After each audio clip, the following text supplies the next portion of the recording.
Hello, everybody. Welcome to the stream. Right as I was about to start, a delivery person showed up, I think with birthday gifts for my kid from my mom, which is very sweet. I assume that's what they're, because I haven't ordered anything, and also they have my maiden name on them. And I put Thorn on everything now. So I'm pretty sure. I feel kind of fuzzy. Am I meant to be?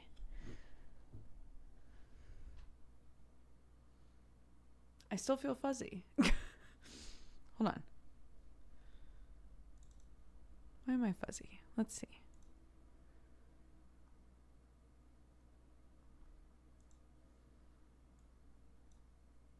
Like a little shiny, right? Autofocus is off. Looks fine. Okay. Cute sweater. Thank you.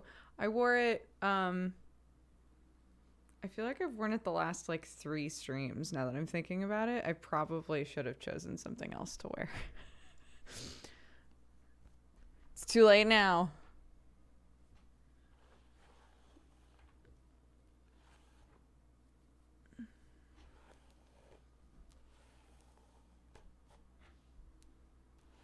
I wanted to try to French braid my hair, but I don't know how it's gonna go.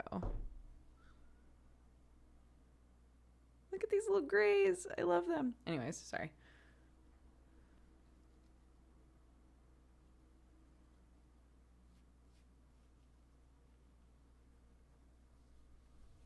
How was the hair consultation? I haven't had it yet. Happens on Friday. Happens on Friday.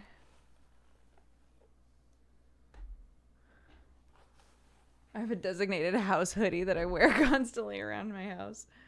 I like that. Oh gosh, it's weird trying to do this in the camera. But it's the same as when you try to do it in a mirror, right? Or it should be.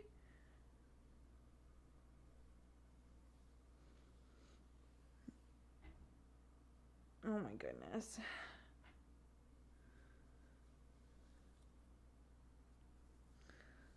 So 1, 2, and then grab some, and then this is gonna be impossible. I don't want to do it anymore.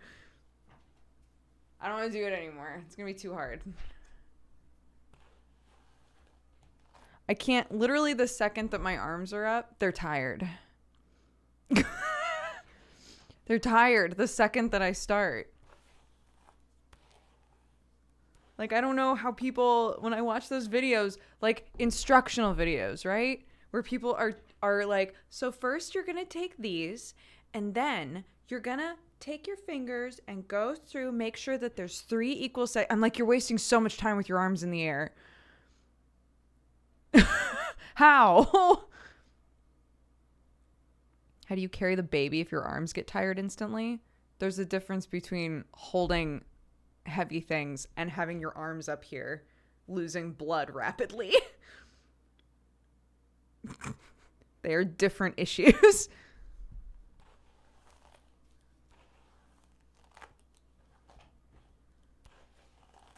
Yeah, you're right. I pick up Clark and I hold her like this, like a football. You're right.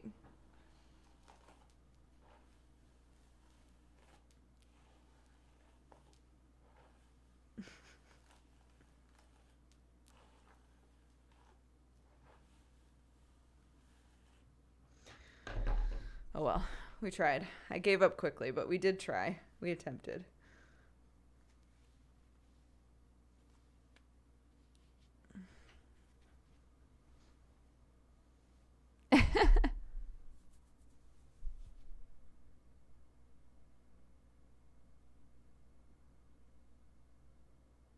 How am I today? I'm okay.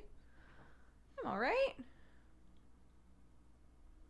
been trying to prep for the final episode of Rotting Maw. It's a little daunting, but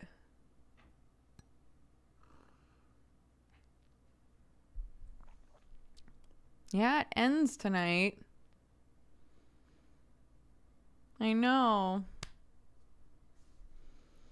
Octo Octo has a medical call that's going to be happening like right at the start of the third hour.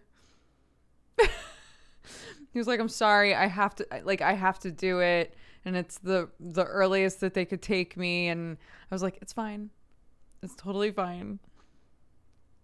Hopefully hopefully nothing will be going on at the start of the third hour, but we'll see." When are you becoming a cat VTuber? Never. When am I becoming a skeleton VTuber? Hopefully one day. It's the absolute last episode of Rotting Maw. Yes, it'll be the end. And then I'll start a new thing. Yeah, we can take a good long pee break. And if Octo's still gone, then we can just chat about life. And it'll be fine. What about a skeleton cat VTuber? I have joked about that. The skeleton cats that they make around Halloween, where they're like, ears are bones, right? And they just add like weird ears onto the skeleton. It's good.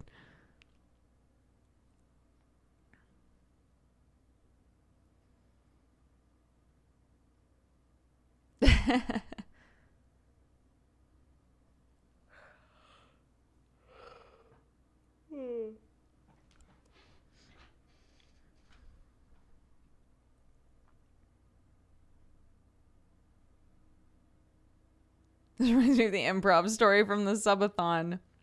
Yeah. Skeletons in my stomach. How was MangaPod yesterday? It was good. Yeah, MangaPod's back. We did our first episode yesterday. Moeko wasn't able to be there, unfortunately. We were like, do we still do it? We said we were going to do it. It was really sucked to be like, MangaPod's back. Just kidding.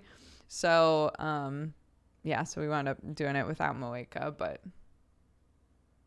Yeah, we did Princess Jellyfish, which is one that we were supposed to do before our hiatus last time, but it didn't wind up happening. So we were like, let's just come back and do that because we've already read it, right? It's not like new reading for us. We already read it. We'll all just refresh ourselves on what happened in the reading, and then it'll be like an easy, first episode back, so...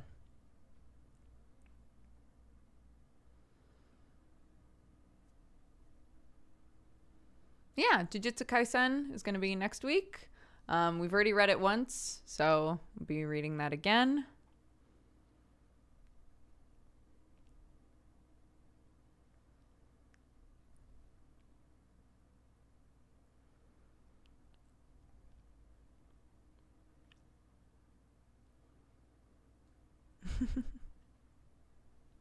Hi, darling boy. Oh, big cat butt. Hi, what's up? You are so thick. What you guys doing? Just chilling? Just saying hi? Okay.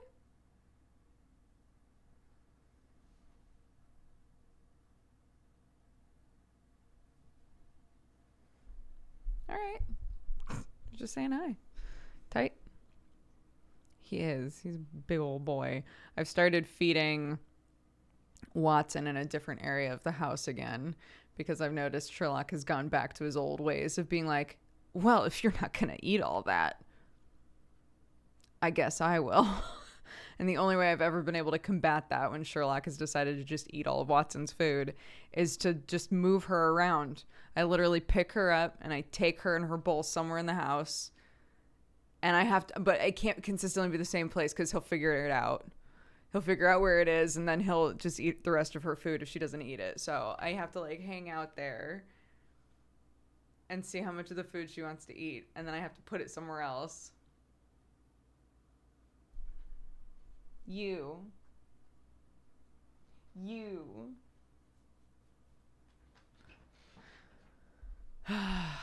People keep saying that that we should get the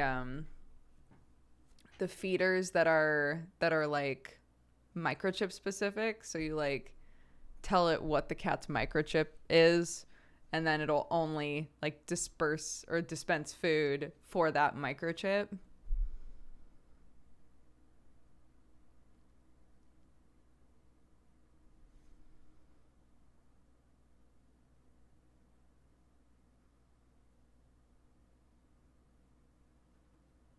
Yeah. Yeah, those of you who have them, do you like them? Welcome, you fine, cat-loving, coffee-drinking burrito babe. It even closes the bowl unless the cat is nearby. Interesting.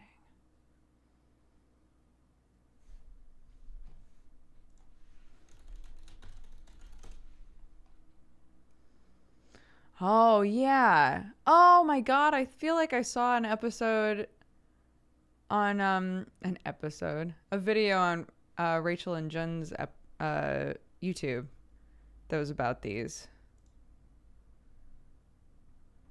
That they got one of these for their cats, I think. Yeah, I literally tabbed back over and somebody was mentioning that. Yeah.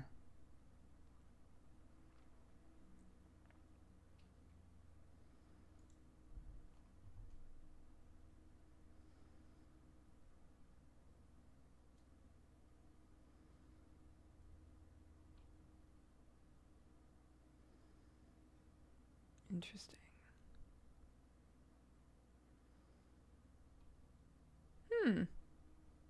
They're expensive, but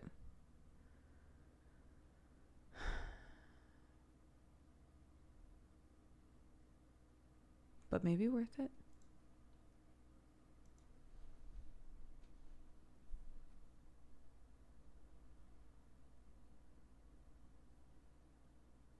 Yeah, a smart cat feeder would be expensive for sure. But if it keeps my thick cat from eating all of the food, probably be good. Sure Feed is the one you have. Hold. Okay. Yeah. Interesting.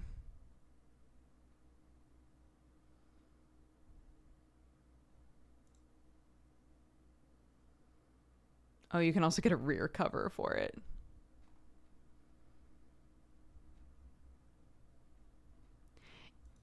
Cool.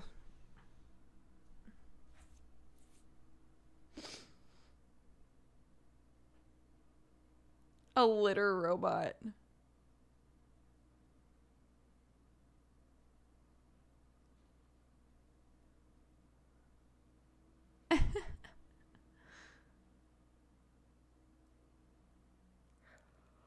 Um, I just sweep. I just sweep the litter now because, and I don't mind. I actually like just using a normal broom. But I just sweep it now because I used to vacuum up the litter, and then we started noticing that even if we were consistently cleaning out the vacuum, sometimes when we vacuumed, it would just smell like litter. The worst. So, yeah, so I deep cleaned the vacuum and now I only sweep it.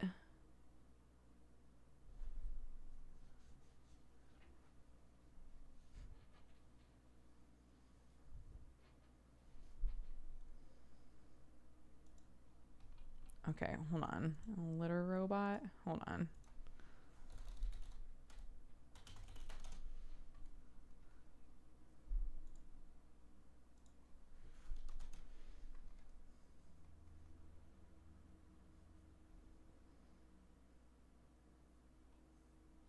What do you mean?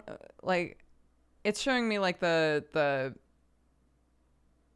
auto scooping litter boxes. Is that what you guys mean?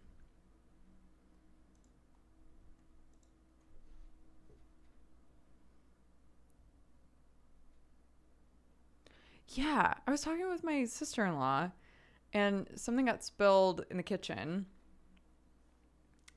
And she pulled out the vacuum and I was like was like, surely you could just use a broom. And she's like, oh, I don't think I own a broom. I only have a vacuum. And that blew my mind because I use the broom a lot.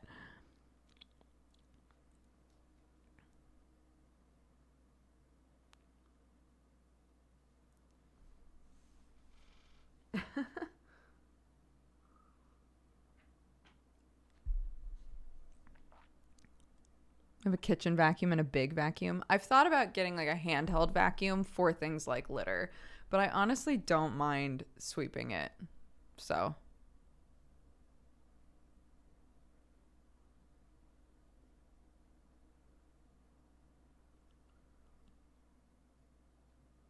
yeah, I use mine in the kitchen a lot too because the vacuum like our vacuum is great. It works fantastic, and this might sound silly, but the tiles in the kitchen are not flat. They're not perfectly flat. They're kind of like wibble wobble. And so when the vacuum is running over them, there's all of these like weird like crack noises that happen because the vacuum is constantly like jutting all over the place. So most of the time I don't bother because it feels like it's kind of a pain in the ass for the poor vacuum. So most of the time I just sweep in the kitchen.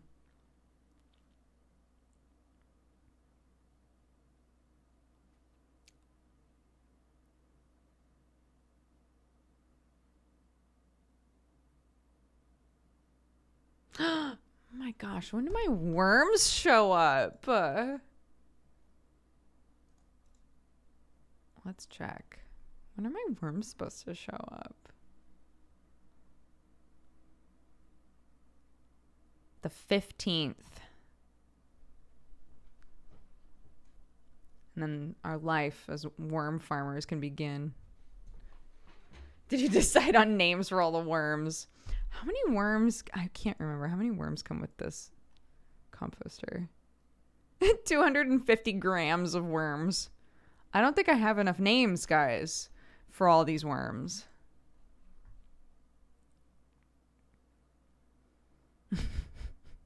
Yeah, we're getting worms. We're getting an indoor composter that has worms. So I keep saying to Clarky, like, are you ready for our pet worms to show up? And she's like, yeah.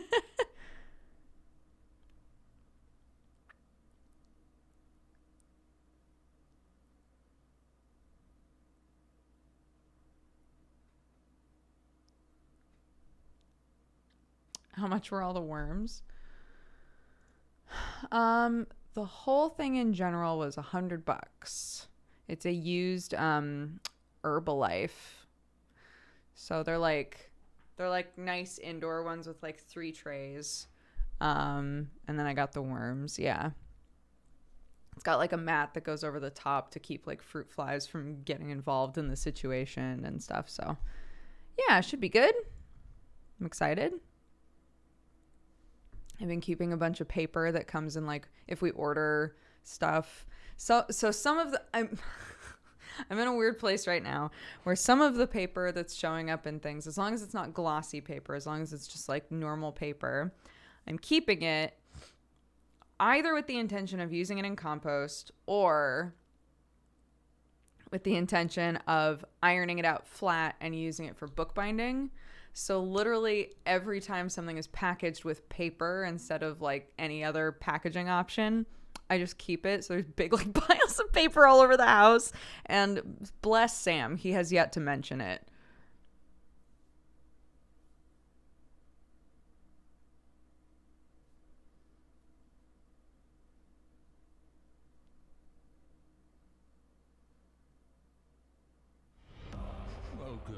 Scaman, thank you very much for subscribing. Welcome to the Cat Gang. Hope you're having a lovely day.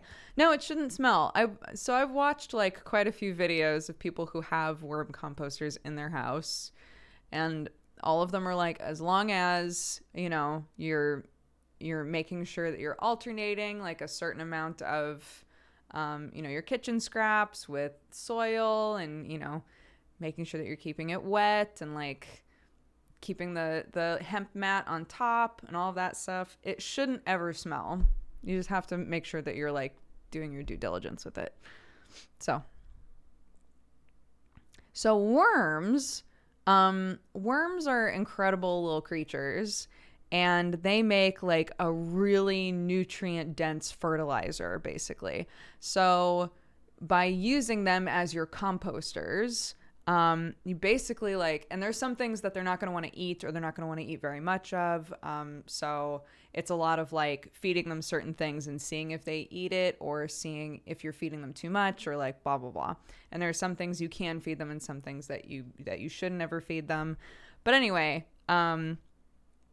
basically they eat the stuff, they eat the scraps, and they poop it out, and their poop is like gold.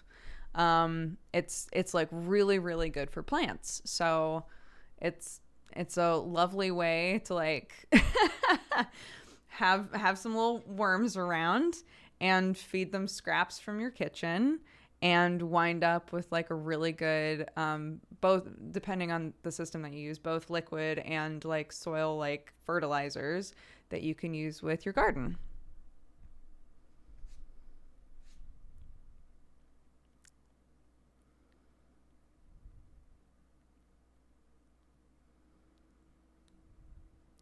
So yeah, so I'm keeping, you want to alternate green waste and brown waste. And what that means is like green waste would be like kitchen scraps, brown waste would be like leaves, paper, things like that.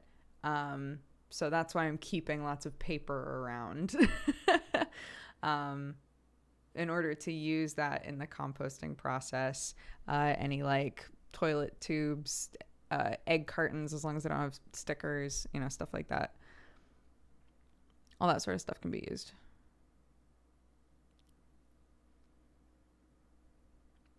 I'm buying it from a UK company, so I doubt that they would give me worms that are invasive. That would be bizarre.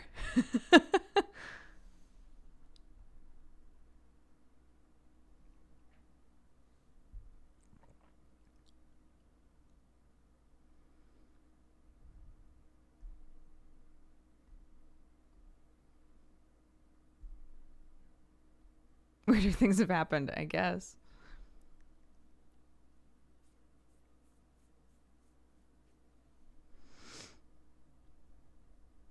So yeah. How are the plants doing in the garden? They're doing good. I need to go. I want to build a planter, like a couple big planter boxes. I need to go to B&Q and basically get just like a plain wood fence. Just like a couple like runs of plain wooden fencing.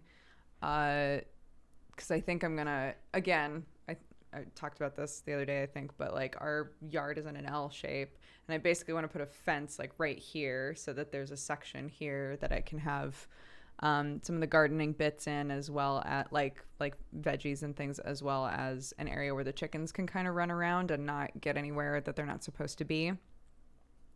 So part of that is going to mean that I need to figure out how to protect the plants from the chickens. So, yeah. Ronan Riker, happy birthday. Thanks for swinging by on your birthday. I hope you're having a good one.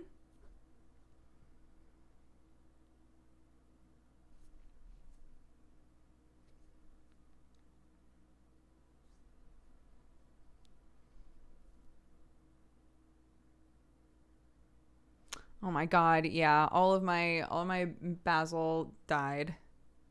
Really bummed.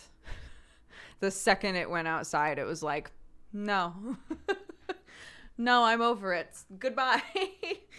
So I need to just keep any seedlings, any like little babies that I'm growing, I need to just keep inside for now because the weather's just too changeable.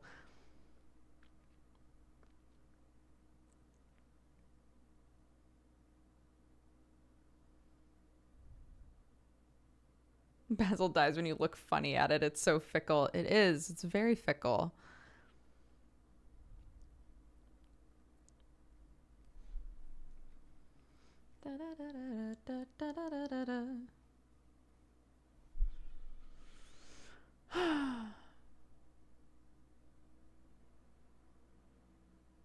Yeah, oh my God, it hailed yesterday. Yeah. That's why whenever I go outside and I'm like, look at all these plants that are still, that have just been crushing it since winter. Well done.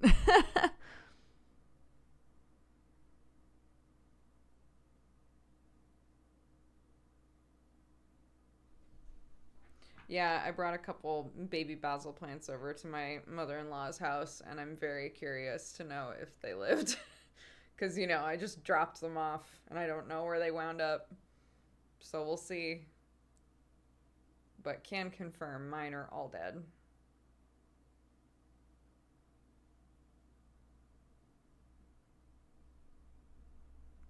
Got me when you want, got me when you need. You know what I did do though? I bought because Clark really wants strawberries, so I bought one of those grow bags that has like the pockets for strawberries. So that should be showing up in a couple of days, and we can just plant a bunch of strawberries in that. I don't have any like sandy loam or just like sand soil around though, which I think it's recommended that you have that for strawberries. Not for all of it, but like just for drainage. So it's fine. I only have one strawberry plant anyway, and you would want more if you were going to do a whole bag of them. So I can just go back and see if I can find the sort of soil that I need. But my mother-in-law is keeping orchids alive without even trying. I'm not sure what pact she made with a demon, but she has some sort of magic ability with plants. Oh my God. I have a couple of friends like that where it's just like, I don't know. I just water them and leave them alone and they do fine. And I'm like, what?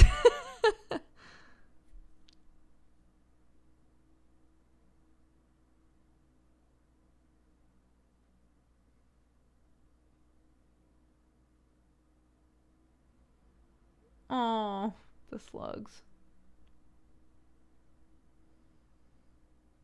Yeah, I think getting cactus was definitely a situation where I was going, why are you still alive?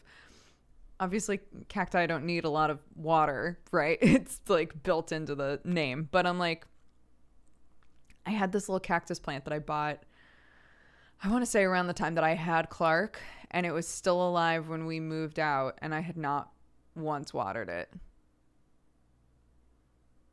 And I was like, all right.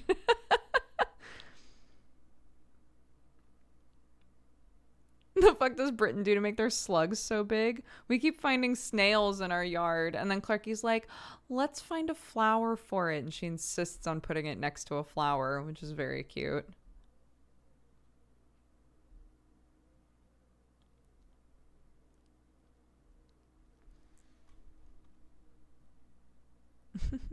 I binged 3 episodes of Godforged yesterday. What a fun series. I can't wait to be caught up. Yeah! Godforged is very fun. Yesterday's episode was really good. I'm very happy with where all of this stuff is. All of my RP experiences currently.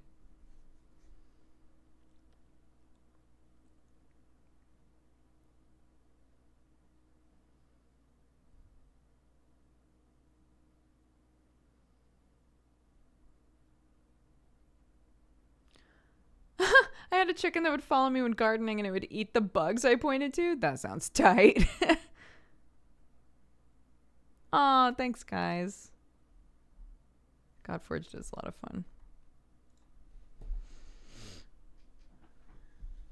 Yeah, I really love playing Fabia. She's a very fun character.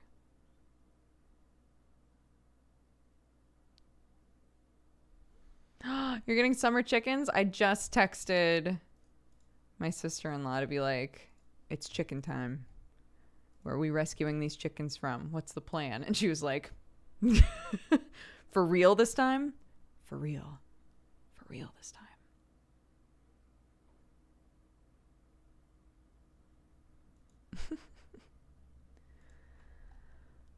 Let's see.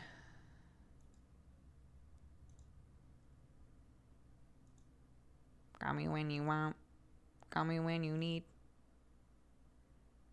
Buddy bobby boo bob doobie dobby dub.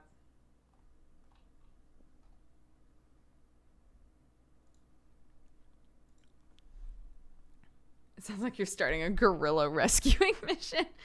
No, Nancy worked on like chicken farms and stuff as part of her internship for school. So she knows a lot about chickens and has like an ear to the stone on where you can get like older chickens that need homes. So I was like, hey, where am I getting these chickens from? What's the plan?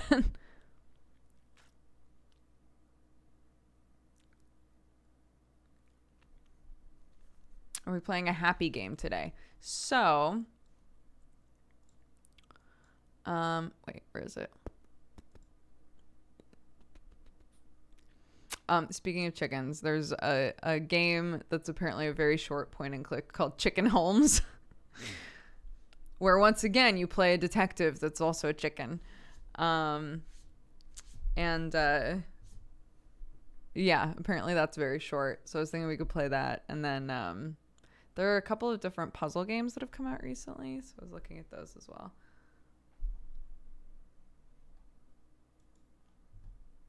Yeah, Nancy was like, well, if you're going to get chickens, maybe you should also get like a duck or a goose. I was like, Nancy, I have a chicken coop that is the right size for exactly 2 chickens. Where am I going to put a goose or a duck? She was like, I don't know.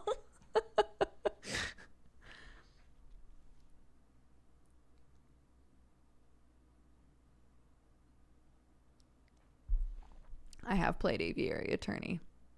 And I've played Chicken Police. We've played all those good shits.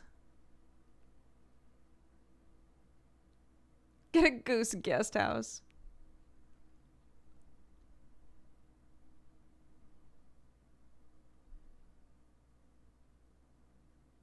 Nancy sounds like a woman of culture. Chat stands Nancy and she doesn't even know. One of these days she's going to be like, I wonder what my sister-in-law is talking about on her stream. And she's going to see a bunch of people in chat being like, God, I fucking love Nancy. And she's going to be like, what the fuck? What's happening? What's going on?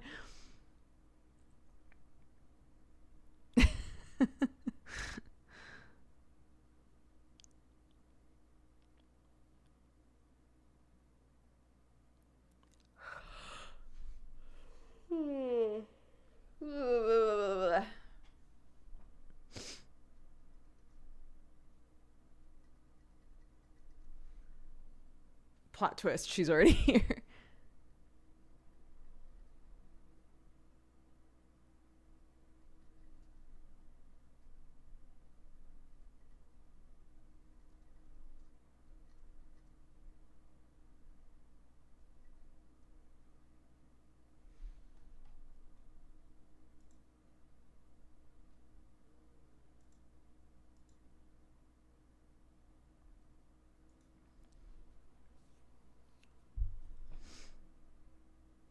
I mean, I like to think that the sort of stories that I tell about my in-laws are gassing up how great they all are. But obviously, if one of them was like, "Hey, could you never ever talk about me on stream again?" I would honor that. Has yet to happen, but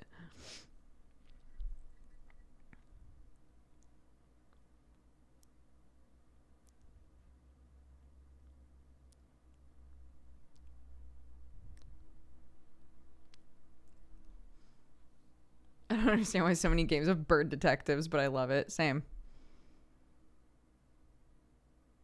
It's a weird trope now.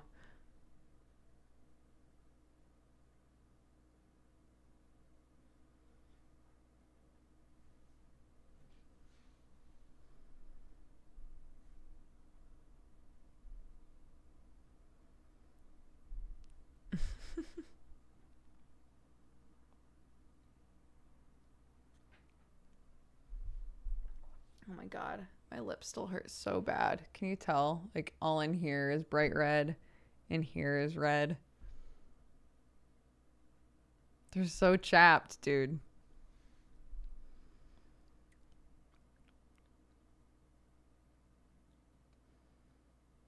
Yeah, we've played all of Later Alligator. You can't see it at all. I couldn't tell. Oh my god.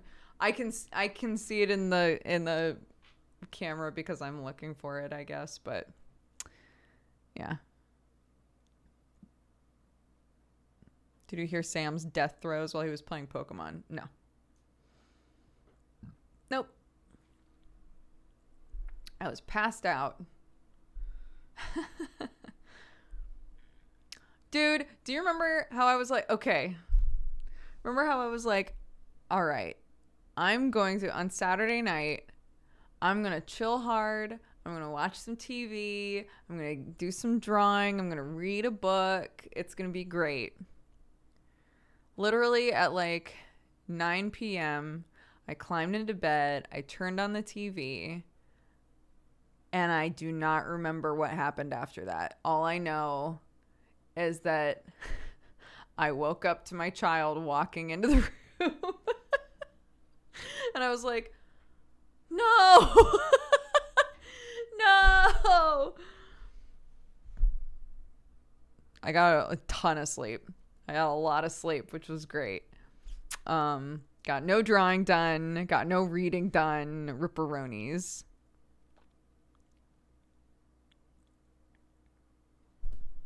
I just really wanted to draw my mushroom kid. That's all. What can you do next time? Sometimes you just got to pass out at 9 p.m. It's true. It's true, especially with a toddler. Dude, she almost slept until 8 today. That was wild. Preschool starts at 8. I was like, woke up, looked around. I was like, I woke up on my own. What's happening? Looks pretty light outside. What time is it? Let's look. 7:45. Where's my child?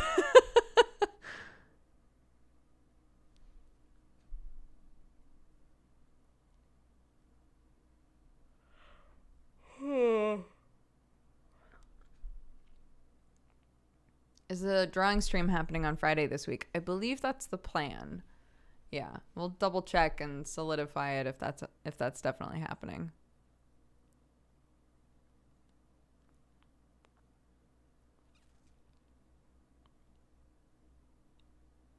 On Thursday, we would be playing It Takes Two, not Friday.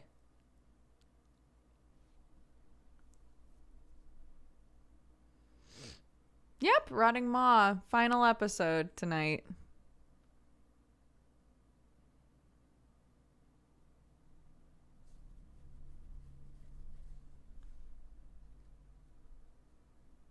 It's part of the early years of parenting. When you wake up of your own volition, you immediately suspect something's wrong. Well, like, Clark has always been a really good sleeper. There was a long period of time there where she would absolutely just sleep until like 9. That's me. She would sleep until like 9 p.m. 9 p.m. 9 a.m. And I'd be like, why does she sleep so long, dude? But it was that way for a really long time. And then, yeah, and then it turned into 7 o'clock, which is fine. And then it was 8 o'clock, and then it was 6 o'clock. Once we moved, it like fluctuated really badly. Then it was like 6 o'clock, 7 o'clock, 6 o'clock, 7 o'clock.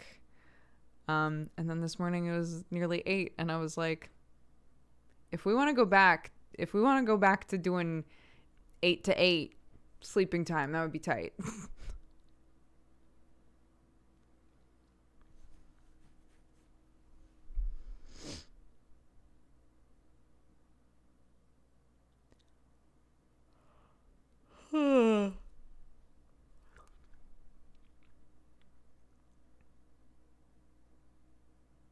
Yeah, I mean, she for the most part goes to bed when we put her in bed. There are some times where it's really difficult. Like, it's rare, but it definitely happens where she really doesn't want to stay in bed. So I kind of go out of my way. If I have the time, I'll go out of my way to try and really get her settled for bedtime.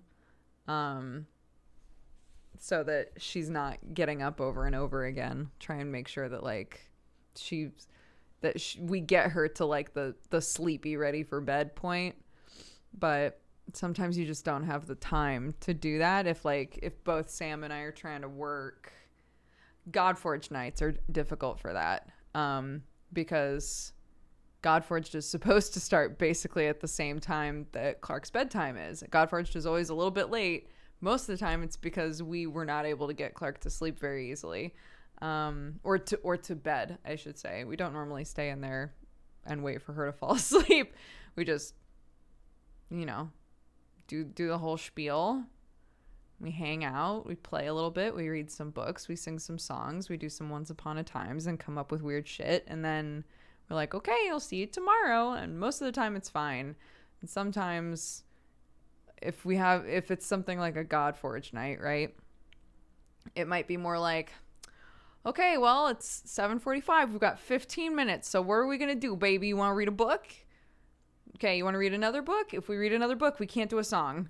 So what's the plan? We gotta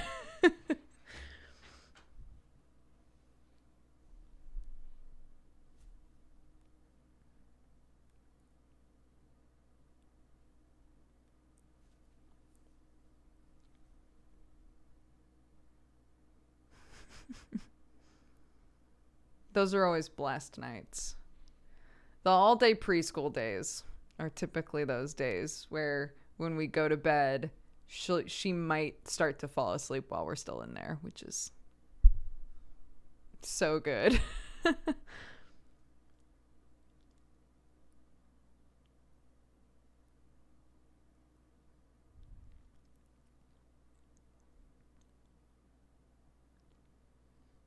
Mm.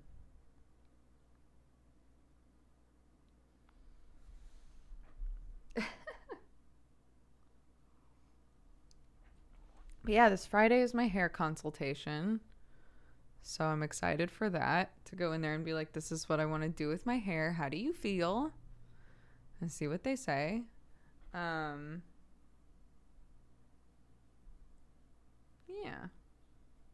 Get that done. Do you think Clark is ready for full-time preschool? No. I wouldn't have her going to school every day anyway. She's currently there Monday, Wednesday, Friday, and 2 of those days are full days. Full days are long. It's 8 a.m. to 6 p.m. So she likes to be snuggly and warm and chill at home a lot of the time. So having like a few days a week where she gets to be super social and see a lot of people and play a lot of games and really tucker herself out. Typically the next day she's like, tight, I'm ready to hang on the couch all day, maybe go outside, do some gardening, right? So, right? It's a very long day. She does take a nap.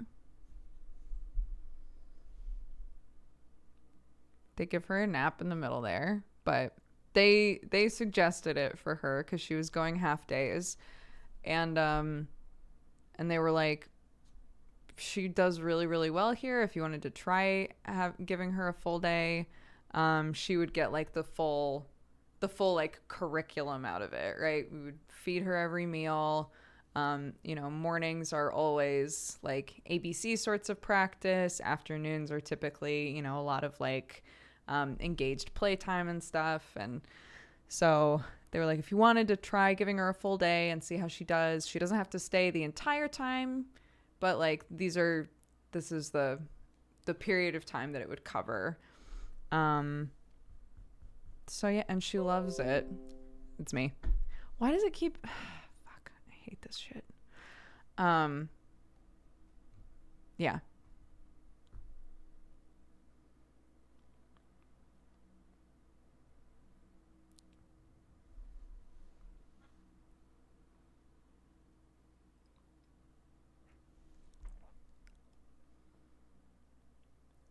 Well, like it's nursery, so it's like daycare, preschool, right? So they do both there.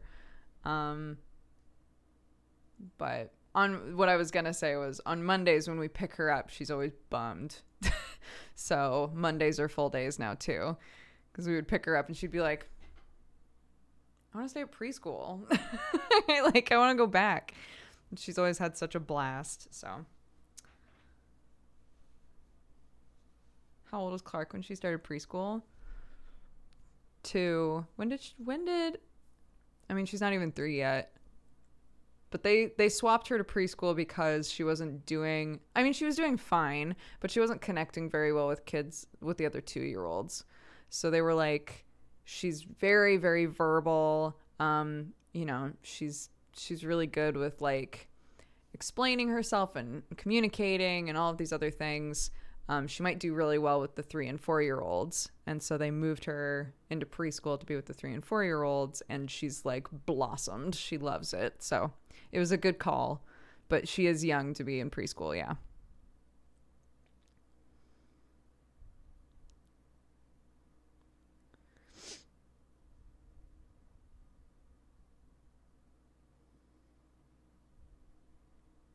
I don't know. Baby coral.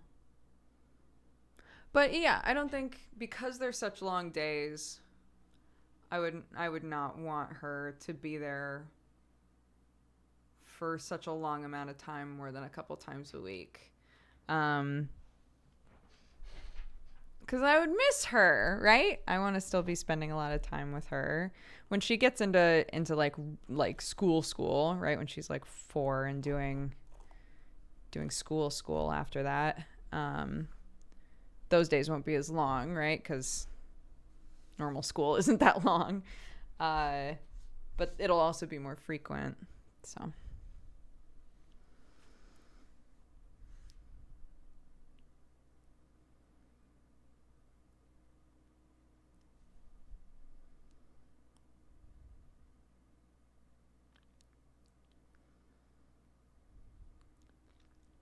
Anyway. I had no idea Dodger was still around. Hell yeah. I stream almost every day. You should swing by more often.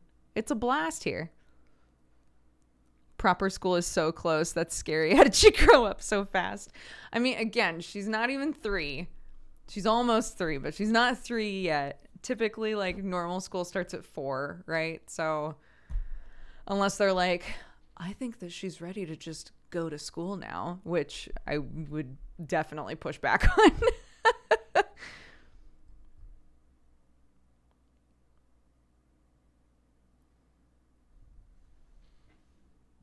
Have you started looking at colleges yet? Oh my God. I'll never forget when we first had Clark and somebody was like, have you guys thought about homeschooling for elementary school yet? And I was like, she was just born. Have you guys decided if you're going to put her in a public or a private school system? She's still learning to breastfeed. What are you talking about?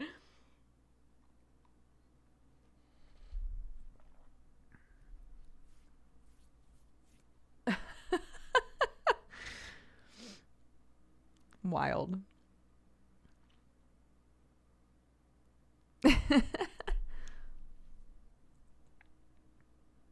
That's fair. It's not that I would think it's weird if you are planning those things right as you've had your kid.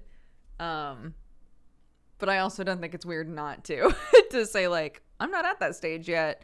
And also, again, I've talked about this a lot before, but I fully believe that it's not just the kids who are learning all kinds of shit throughout the process.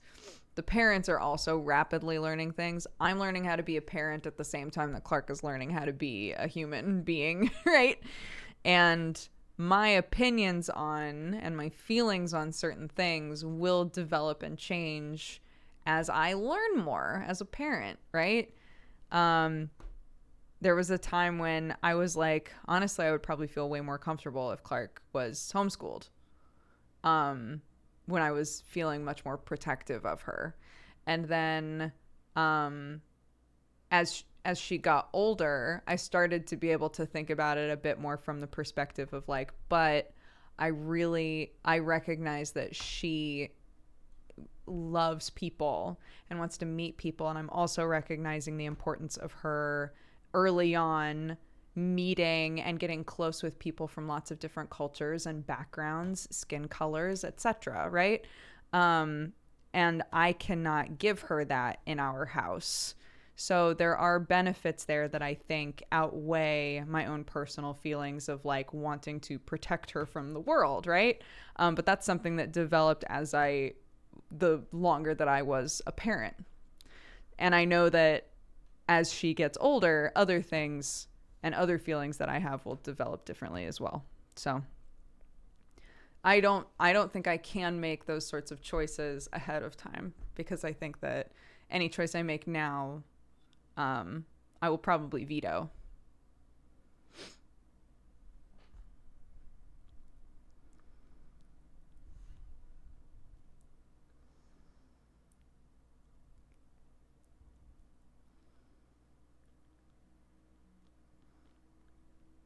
Would you tell Clark parents are learning to be parents? Yeah, why not? I have never had any kind of a problem with, if she asks me something, I'm totally down to be like, I don't know. But we can figure that out together, right? Or like being honest with her if we're miscommunicating. I try to always be really upfront with her, like, I'm really sorry, I'm not sure what's going wrong here, but I would love for us to like work through it together. If I recognize that like I'm being really snappy and like that's not chill, I'm always willing to say like, I'm really sorry that I've been very frustrated today. I shouldn't be snapping. It's not very nice, right? And that's not your fault. Those sorts of things. I always try to do those sorts of things, which I think are the building blocks toward being like, I have lived on this earth longer, but I have been a parent for exactly the same amount of time that you have existed. So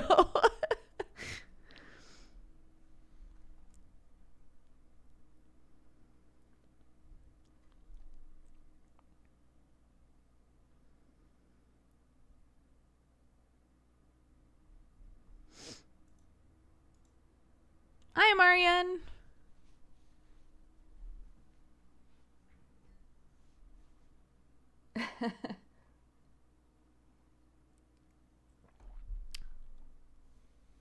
Does Clark enjoy doing her own things when you're around? Clark is very into quality time.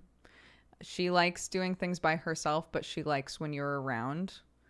So sometimes if she's like coloring, she'll be like, come watch me color, right? Or come sit with me. Sometimes if she's like eating, and I'm trying to do something else, she'll be like, can you come sit with me while I eat? Like those sorts of things. She likes closeness and she likes you to be around. She can do things by herself, but she enjoys having people that she cares about nearby, if that makes sense.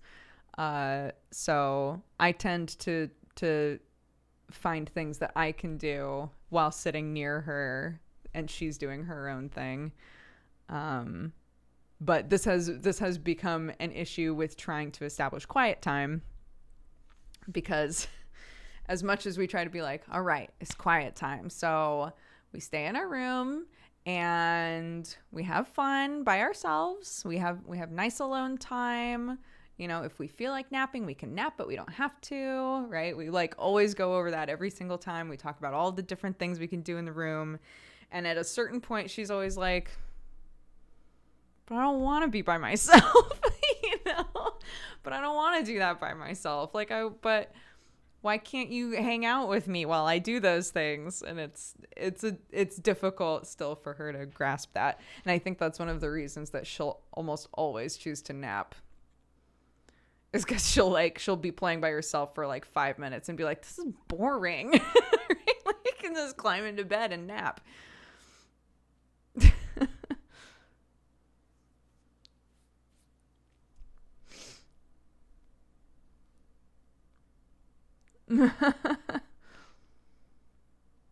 So I think that there's value in enjoying being by yourself and being able to occupy yourself. But I'm also recognizing, like, I just have the sort of kid that it's not that she can't do stuff by herself. It's that she has a lot of like comfort and joy from being around people that she cares about, even if they're not involved in what she's doing. So acknowledging that and also being like, but mommy really has to work, right? You know, so maybe you can have a little time to yourself. And then, you know, quiet time is never super long, just a little bit of time to yourself, and then daddy will be awake and you guys can hang out and etc.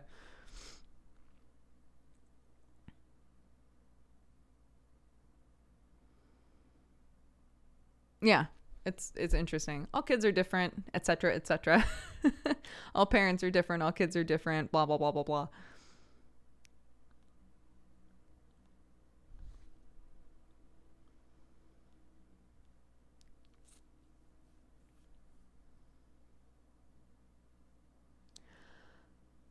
I've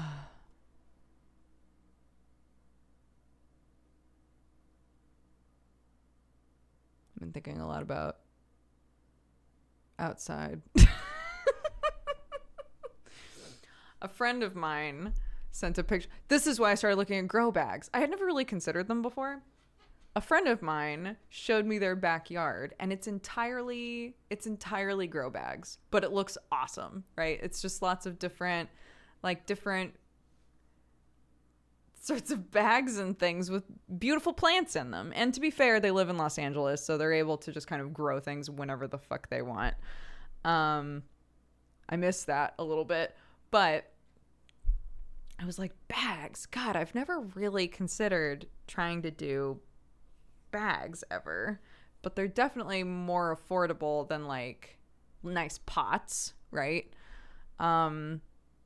So sure, why not? Maybe I'll look into some bags. So I've got that I've got that strawberry grow bag showing up. And then I got a couple of just like normal ones for like tubers or root vegetables. But it's insane how much they charge for, and I recognize that I haven't bothered to make one yet, but it's insane how much people will charge you for planter boxes when it's like it's what, like 3 pieces of wood chopped up and then nailed together. Wild. And they'll be like, that'll be $50, please. I'm like, what do you mean? What do you mean? So, I think I need to just go get some wood and just build my own. I have everything to build my own except the wood. Actually, holy shit, now that I'm thinking about it, I have some leftover wood from before.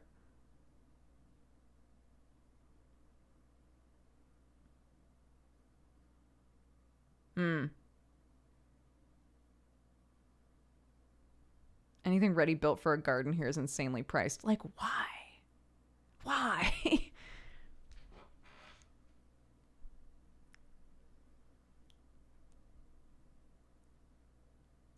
Car tires are a vibe as well. I like using tires for planters as well, yeah.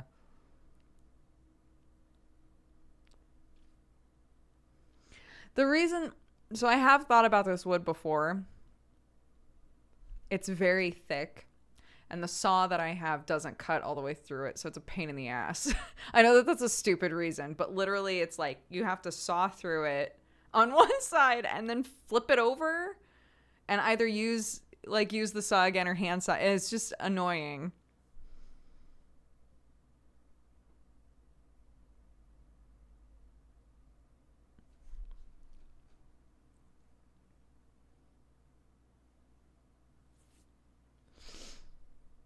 I have an electrical saw, yeah.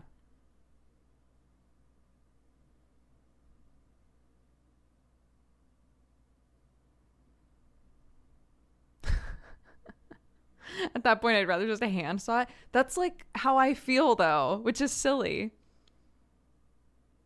So the problem with pallets is a lot of them are treated with chemicals that you don't want on your plants.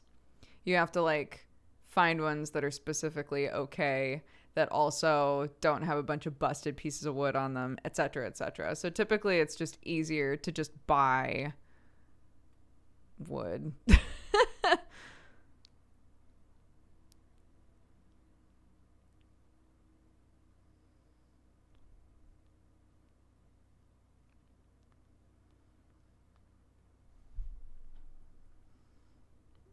Is living in the UK different from the US? Not really, because we've been in a candelabra, and so I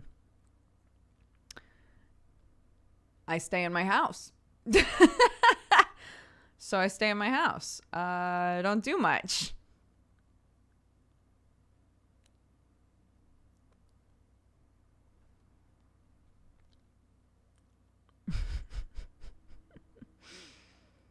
I would love to do more cooking streams. I currently do not have a laptop. We gave our laptop to my brother-in-law, I believe.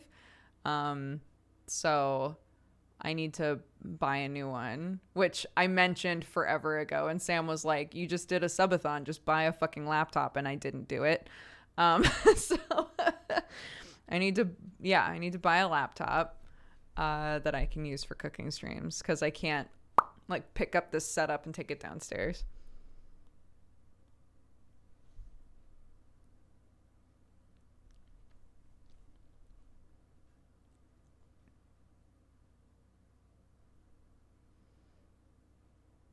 A woodworking stream? That would be tight. I would love to do a woodworking stream.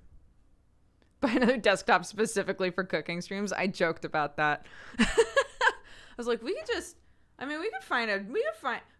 one of those little ones. We could just put it in a drawer somewhere in the kitchen.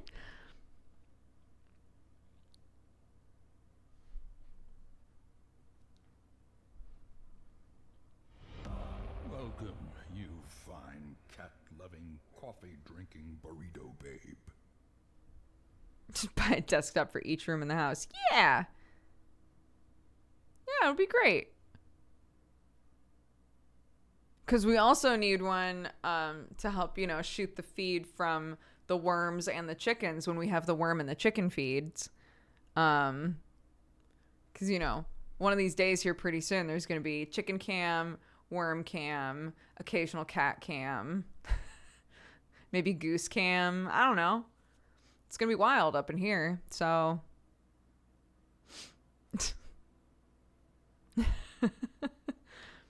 we got this place with the hopes of, there's a room that's intended for guests, but probably won't be used for another half a year or more. So just turn that into, a server, and then it will just feed to the rest of the house. It'll be fine. We'll figure it out.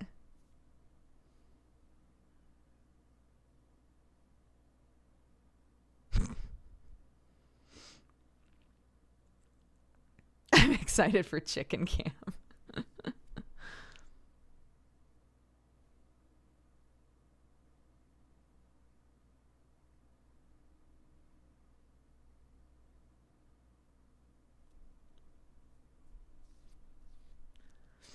Oh.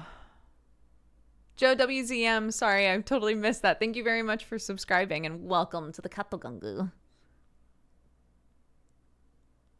Have you thought about names for the chickies? I feel like I have to give them goofy names, but I don't know what to call them. And it might not truly hit me until they're in my life. I might not know until I'm looking into their deep, beautiful chicken eyeballs. Roast Beast. If I let Clark name them, yeah, one will be named Roast Beast and the other one will be named Emily or something.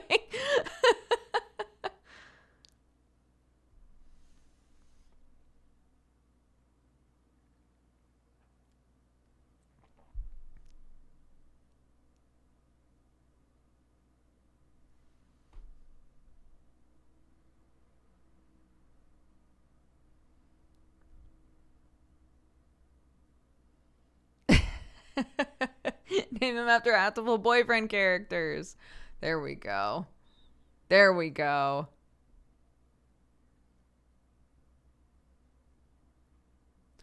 Rosencrantz and Guildenstern would be such good names because it's my favorite play of all time. Why is the door open? Because my child's at preschool, so I'm not worried about waking her up.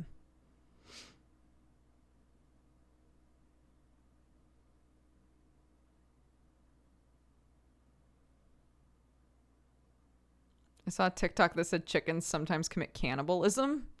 I do know that chickens, if you don't feed them, they will eat their own eggs. But other than that, I don't really know. Do they like full on eat each other? Have not experienced that. When we had chickens when I was a kid, that was not a thing.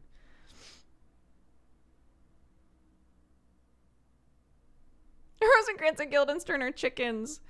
Yes. The true Tom Stoppard classic.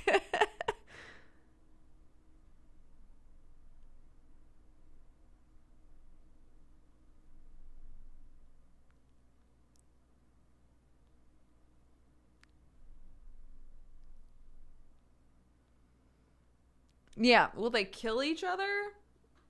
I don't know. Will they eat a dead chicken because it's there? Sure. I don't see why not. Chickens will eat most things.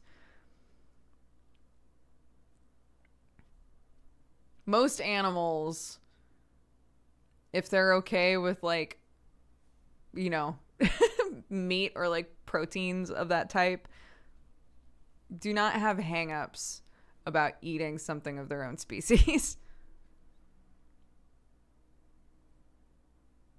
This is like when people are like, "Oh, I hope that if I died, my cat wouldn't eat me." God, I hope mine would. If like no one else was in this house and I was just dead and they were like, "Nobody's feeding me. I should hope they'll eat me. Put my body to use." Like, come on.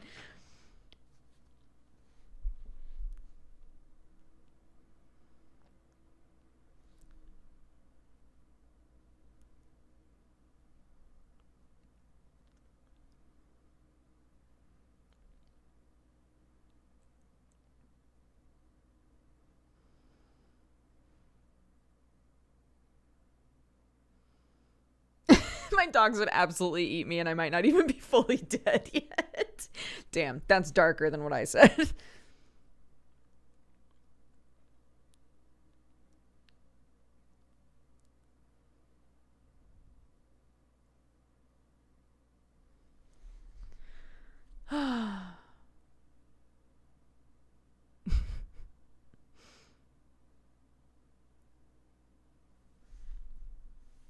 I'm sorry I brought this up. I'm not. I'm fine with it.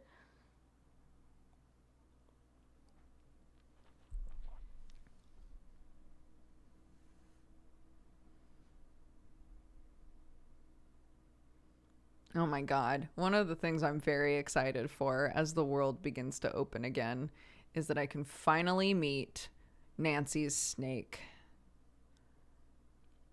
I want to meet this sweet noodle.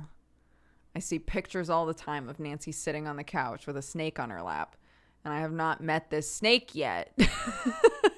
I haven't met the snake yet. Clarky got to meet the snake when she did the egg hunt at Nanny's at Easter. I want to meet the snake.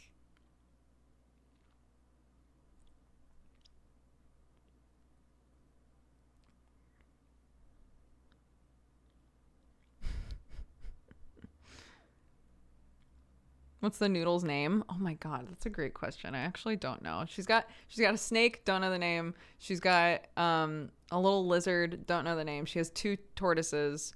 I don't know their names either. I'm the worst. I actually don't know the names of like any of her animals.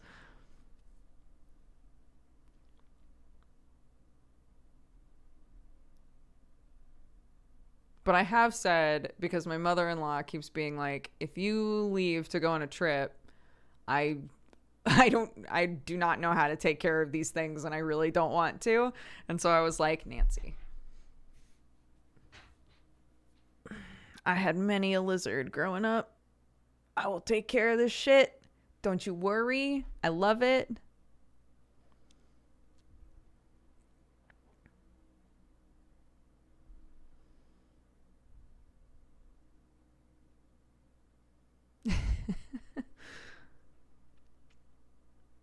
We were talking about that like telltale worry of of being in your room and just seeing a cricket out and being like, how did you get out? Can all of them get out? What the fuck? If you have a lizard or any kind of a reptile that eats crickets, you typically have some kind of container with crickets in it to feed them with. I remember finding crickets in my room all the time and being like, "How did you get out?"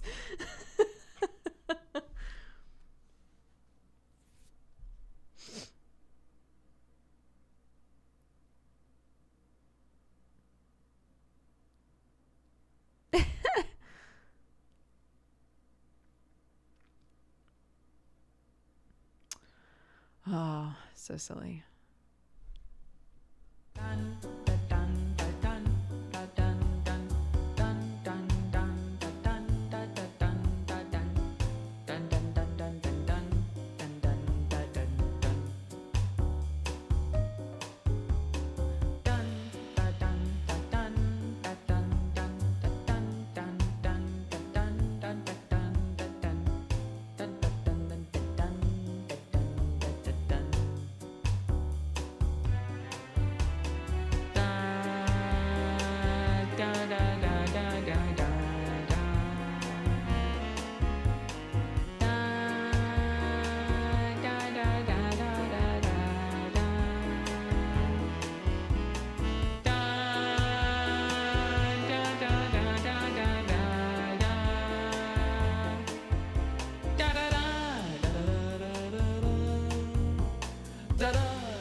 Okay.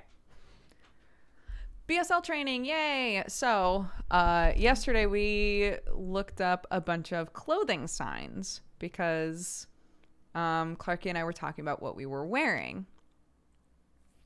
So I was saying that I'm learning clothing signs.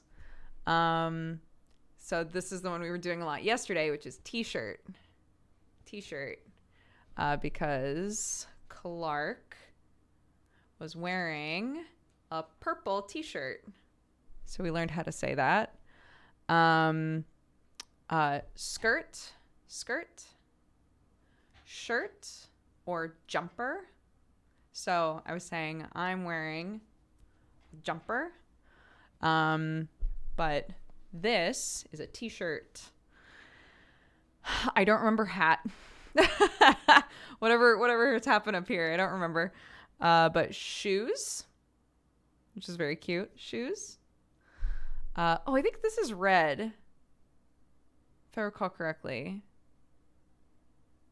I think this is red. This is what Mr. Tumble does. So I think it might be. Do non-binary again. It's very good.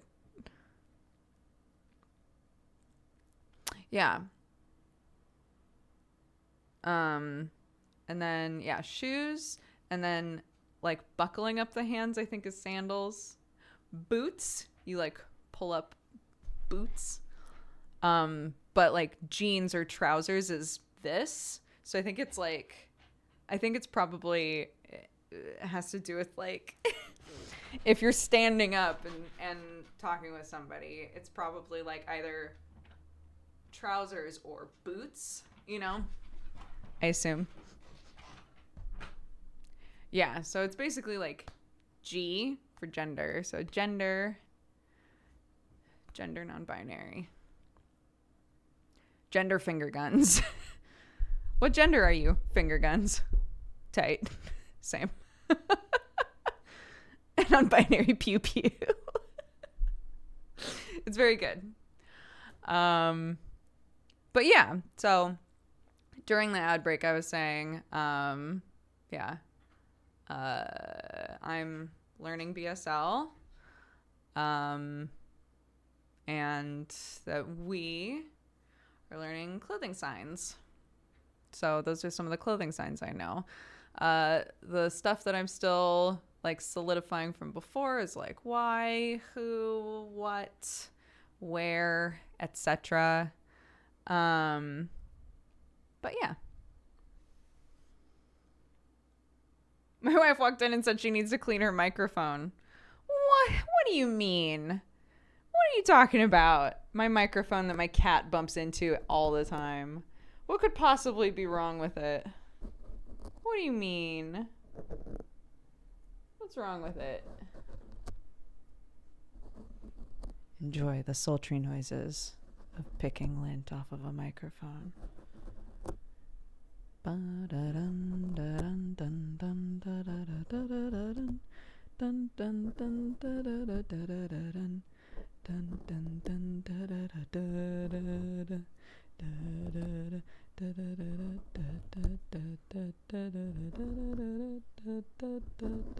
Is that better?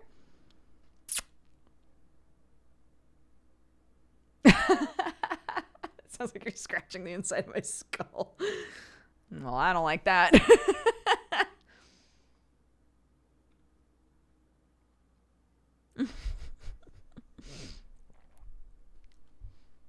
That should have been a subathon goal. Now I'm noticing stuff though. I don't like that.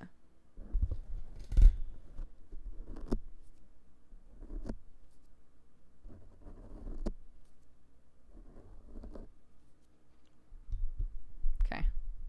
There we go. Is the brain scratching good? Winces.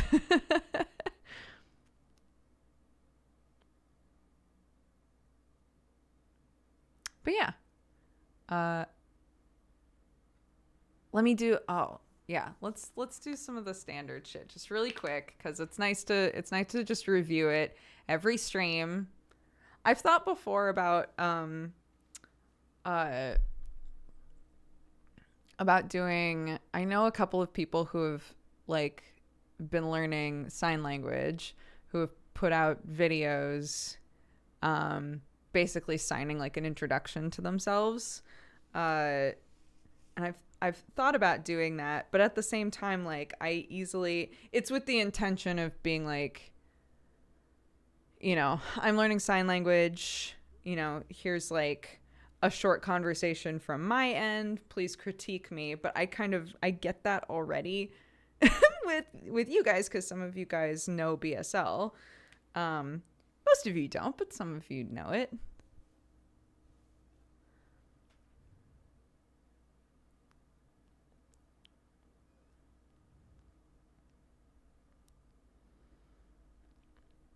Yeah, for some reason I was not expecting a stream called Mary's Milk Monsters to be goats, but but it was a lovely surprise. I only know gender pew pew.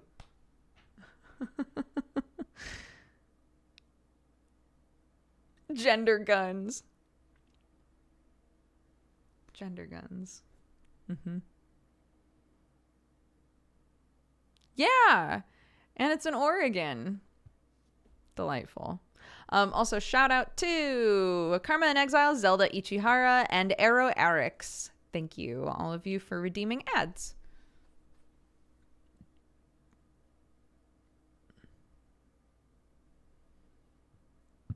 Gender Guns sounds like an anime. It sounds like a really good indie band.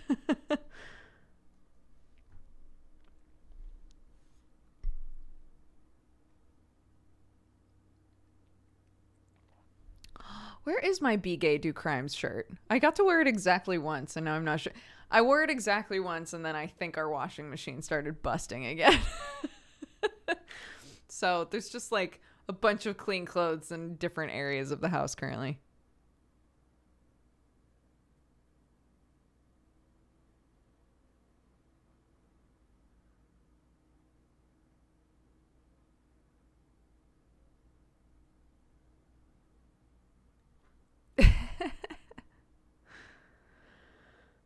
Oh.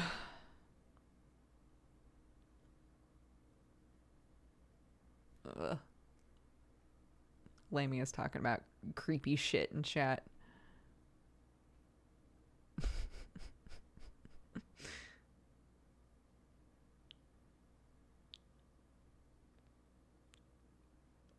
Sorry for the creepy. It's fine. It's fine. I'll just pretend I never read it. I'll just pretend I didn't see it. It's fine. I was about to follow up with like another creepy thing. I'm not going to though. Because then I'll have to do the whole like, if you don't want to be creeped out, please mute, etc.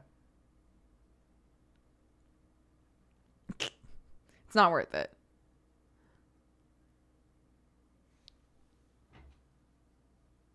It's what the bug wants.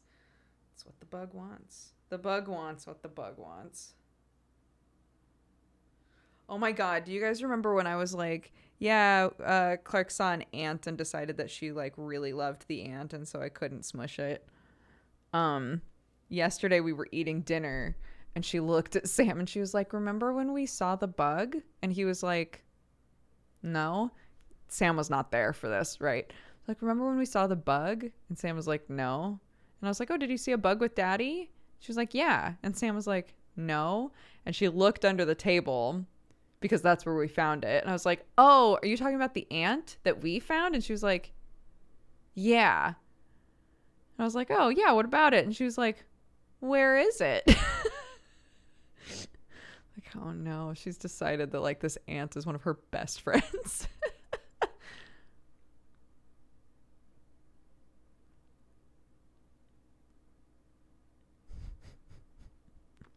Where is it?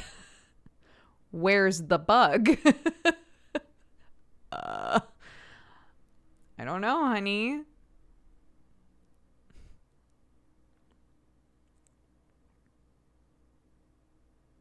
She did talk at one point. She talked about the ant living inside of me now, which was a lot to process. And I can't even make a Naruto joke about it because she's never seen the show. So, like, what am I supposed to do with that?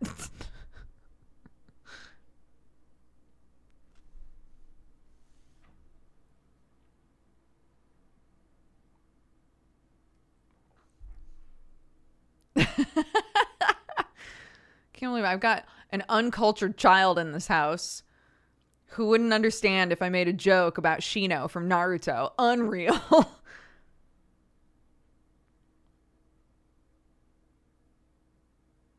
Because one of the like major families of Konoha village, they all have bugs living in their bodies.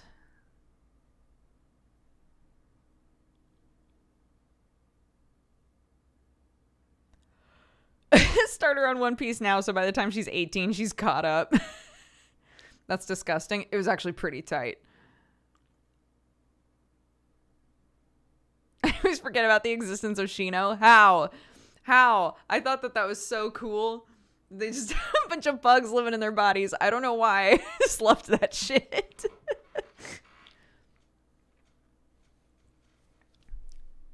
Don't weeb alert me, chat. You know what you signed up for when you opened this stream. Shino was underutilized. Agreed. They took so much time to have us love all of these kids, and then so many of them never got their dues. Unreal.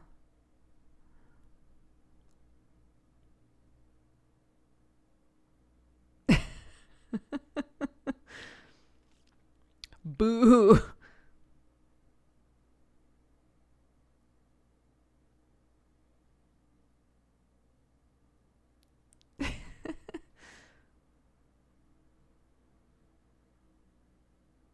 I may as well ask, what exactly is Mangekyo in the eyes and why is it good or bad? God. So the Uchiha family are able to access, I'm going to put this as like simply as possible. They're able to access great power. It's like a magic eyeball, right? They can get magic eyeballs. The way that they get the magic eyeballs is by doing fucked up shit. Again, I'm putting this as simply as possible. By doing fucked up shit. So the song about Itachi, talking about the Mangekyo in the eyes, is basically him being like, I did some fucked up shit and now I got super powerful eyeballs, so don't mess with me. And that's what the song's about.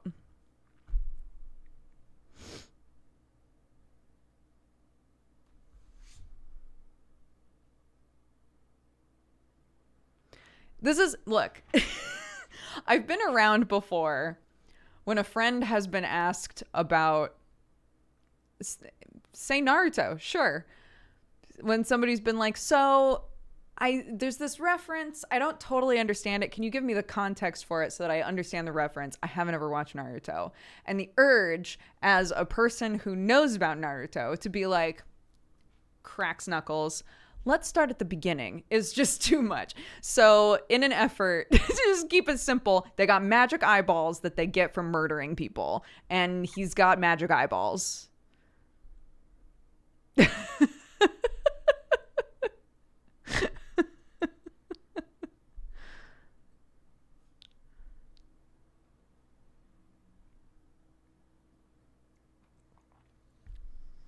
How much time have you got?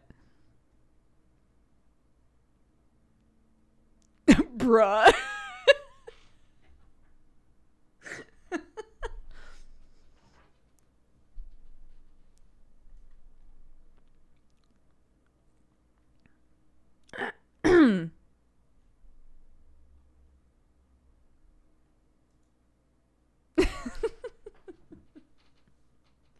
I think if you wanted to be more specific about it, it's like heightened, like something very emotionally traumatic has to happen to you in one way or another. And one way to do it is by murdering people that you care about, etc., etc. Anyways, there are lots of magic eyeballs in Naruto. You should watch it. It's a good time.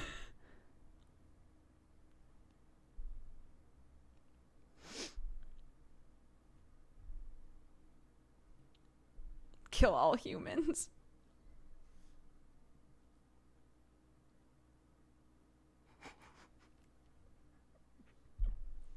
I don't know why that made me laugh. Somebody said Magic Eyeballs, the show. Magic Ninja Eyeballs. I would watch that. It would just be Naruto.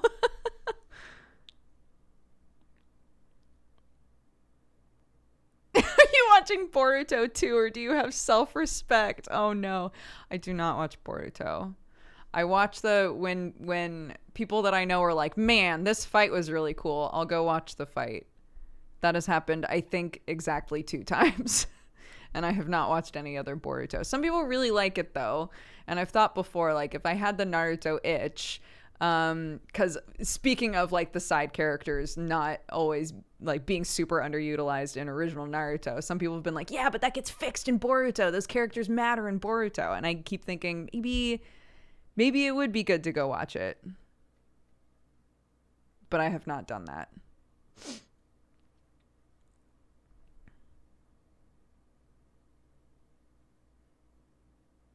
All the good shit is filler. I kind of love that. What a reversal. What an Uno reverse card.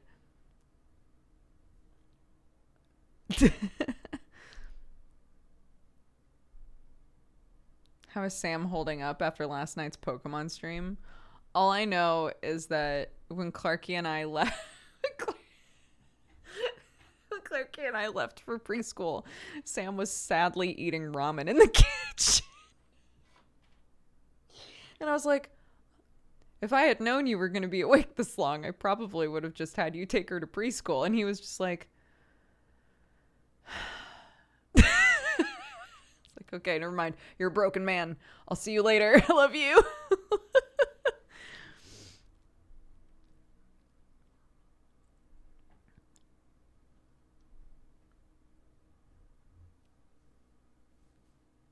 They're doing a Nuzlocke, a Pokemon Nuzlocke thing, and Sam has had the worst luck with this Nuzlocke. Like it's always bad.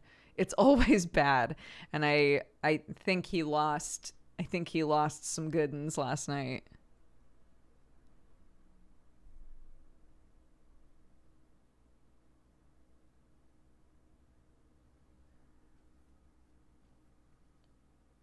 I just watched the VOD and it was rough. Did he lose everybody? What happened? I can ask him later. He lost all but one of his best Pokemon. No. Is there a point? Is there a point in a Nuzlocke when it's like a group of people all doing it together? Is there a point at which you're like, why proceed?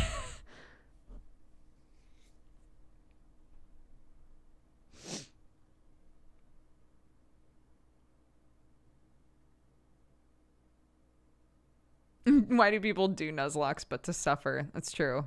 Sam has also said that like his best viewership lately has been during the Nuzlocks. So even though he just doesn't sleep until like 9 or 10 a.m., he's still like, well, people like, they enjoy watching me hate my life. So it's worth it.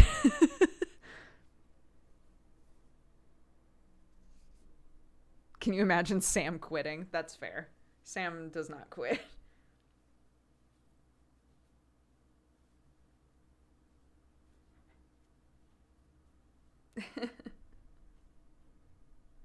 Pain gets views. I don't know. I guess like horror stuff, right? I was going to say, I don't know what my version of like pain gets views would be. It's not like totally on vibe for us, but when I've played scary stuff, I guess it would be kind of in line with that. Vindaloo, that's fair. The Vindaloo was pain. It Takes Two, I'm very excited to play more of. Yeah. Some roguelike games. But like, I mean, I guess like when like boss rush stuff, when we've gotten stuck on a boss for a really long time. That hasn't happened much in recent memory though.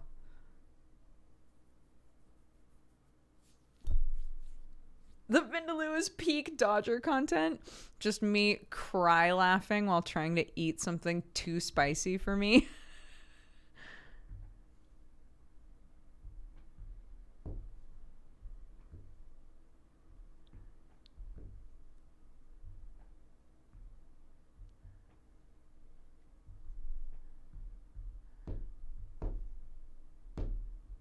The fun thing about roguelites is becoming better with time, for sure. That's what I enjoy about them. Is the feeling of like not just progression inside of the game, but progression as a player to like understand the mechanics better. I do enjoy that a lot.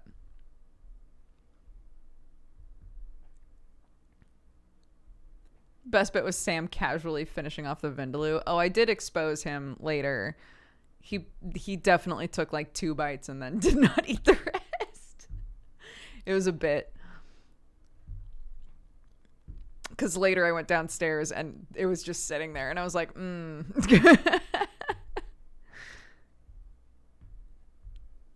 It's not a roguelike thing. It's a gameplay in general thing. I would argue that it stands out a lot in roguelikes and roguelites because you are doing the exact same thing over and over and over again. You are starting from scratch every time. In roguelites, not as much because there's like progression behind the scenes, but roguelikes, like proper ones, you don't have much helping you aside from your own muscle memory and your own understanding of the mechanics, etc. And so it's really plain to you when you are improving.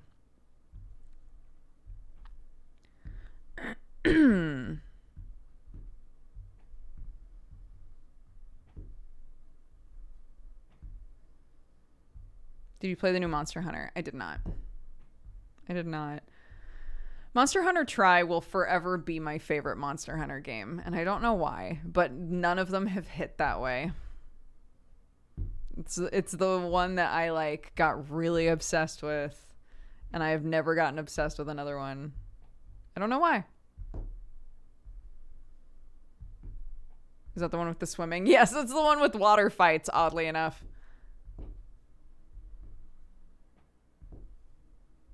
Have you tried Dota? Do I hate myself? No. I have a very good relationship with myself, and thus I will never touch Dota.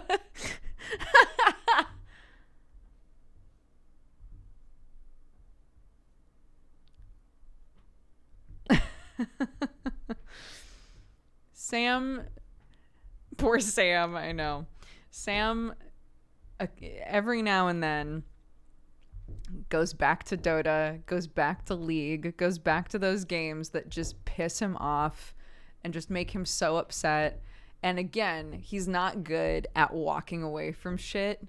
So he'll just sunk cost, just play and play and play and play. Even if he's tilting onto another planet, he'll just keep playing and keep playing and keep playing.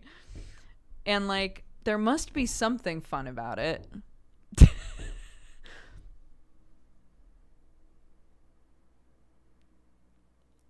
You don't gotta roast Sam like that. He knows. He is just like one of his viewers. He enjoys his own pain. I don't enjoy that for myself. Well, I can't say that. It's just different. It's different. He like, for him, definitely he understands MOBAs in a way that I just don't. He enjoys them in a way that I don't. And so when he's successful at them, there's something mentally that pings for him like, yes, fuck you, right? I get that sort of feeling from boss rush games, from roguelites, from feeling myself improve in battles that are not RNG based, that are mechanics based, and being able to do them easier than I did before. I get a fuck you feeling, right? Like, yes. So it's just, we just get that from different types of games. Yeah, I would say in terms of like skill, Sam is better at gaming and like just games in general than I am. But I would also acknowledge that we enjoy generally very different types of games, and again get enjoyment from different aspects of games. So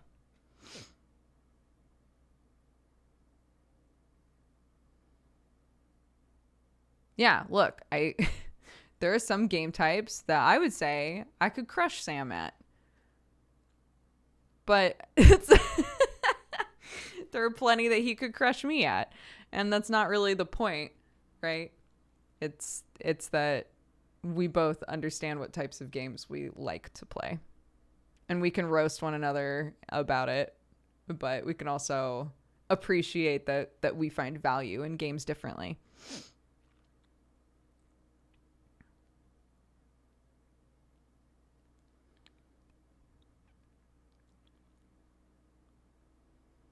And then they can make It Takes Two, where you as two different types of gamers have an amazing time together. Dude, It Takes Two is probably one of the best co-op games I've ever played, even though it pisses me off story-wise. Even though the story, no spoilers, and please don't spoil any, don't even allude to anything in the game. Even though the game pisses me off. I'm excited to play more of it. Because I need to know. I need to know. So on Thursday night, I think we're going to be playing more of that game. So if you're interested and you want to go watch the VOD for It Takes Two, feel free.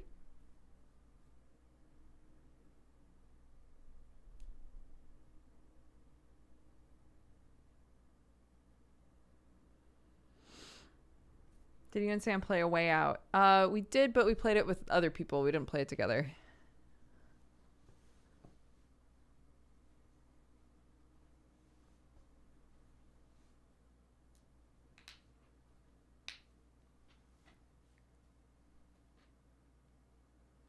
Yeah, I didn't expect it to be such a long game. I thought for sure we would be able to do it in one stream.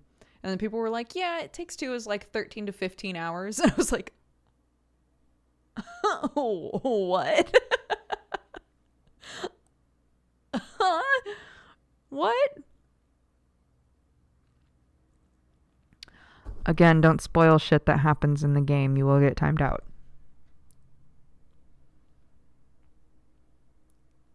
Do you think It Takes Two would be fun for a non-gamer? It is a platformer and a puzzle platformer. So if you're trying to play it with somebody who doesn't generally enjoy those types of games, keep that in mind. But I mean, I think that it's a very, very fun game. And I think if you have even the inkling that maybe you guys could have fun playing it, you should give it a try. Only one of you has to own the game, which is really nice. Only one person has to own it. The other person can download, I think, what's called the Friend Pass. And they just play on your game, which is great.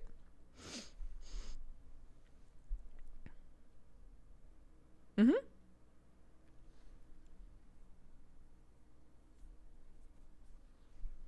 So if you know that you would enjoy the game and your friend wants to get the Friend Pass, or your partner or whatever wants to get the Friend Pass, and if they don't like it, they're not out any money.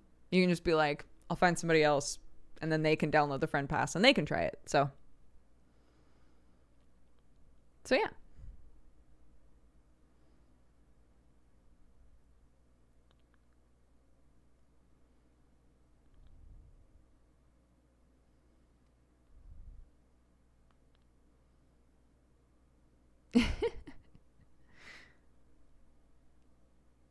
Okay. It's 3:00. Let's do a proper break. When we come back, we'll do our cheers, and then we'll play a little game. I'm going to be ending around 5 today, so a little bit early, just because I want to make absolutely sure that I have everything ready to go for Rotting Maw, because it is the finale tonight. But yeah, so we'll take a break. We'll run some ads, play some music, and I'll see you in a sec.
Yoshi, Yoshi. Yoshi, Yoshi, Yoshi, Yoshi. Wah, wah, wah, wah. Yoshi, Yoshi, Yoshi, Yoshi, Yoshi. Wow. Ah. That song's just called Damn Yoshi. Damn Yoshi. What you doing?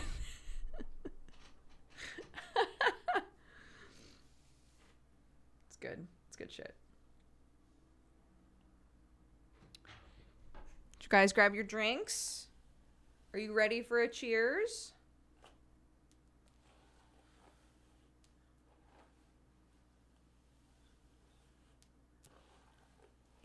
Can't remember the last time I brushed my hair this much. Look at all of them! You can really see them when I brush my hair! Look at all my little gray babies! They cute! They say, hello, I'm here!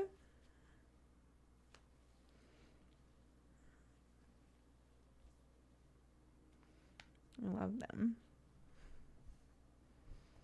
The grabies. Yeah, my grabies, if you will. What a bunch of cutie pies. Oops. Oh my god, I didn't download Chicken Holmes. Hold on, let's get that going while we do our thing.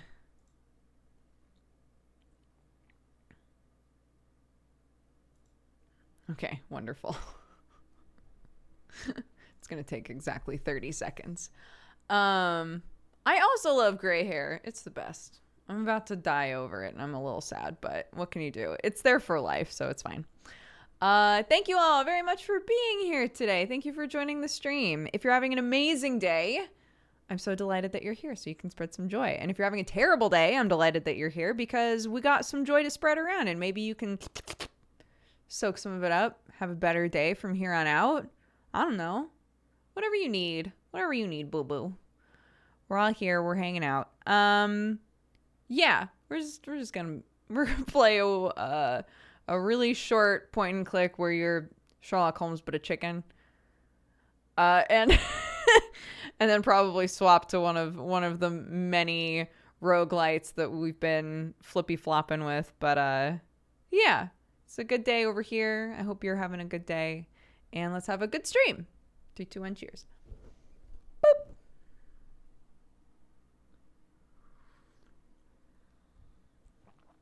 Absolutely. If you want to be a happiness leech, feel free. I got some to spare. Chicken Holmes, hell yeah. Did I tell you guys in a classic Doog move? I once again cannot find one of my pairs of glasses. How does this keep happening? Oops! Oh my god. I just ran ads for people by accident. I'm not going to do anything exciting. I hit the wrong button. I didn't mean to do that. I'm so sorry. I'm going to change my title. I'm going to really take my time. I'm going to change my title.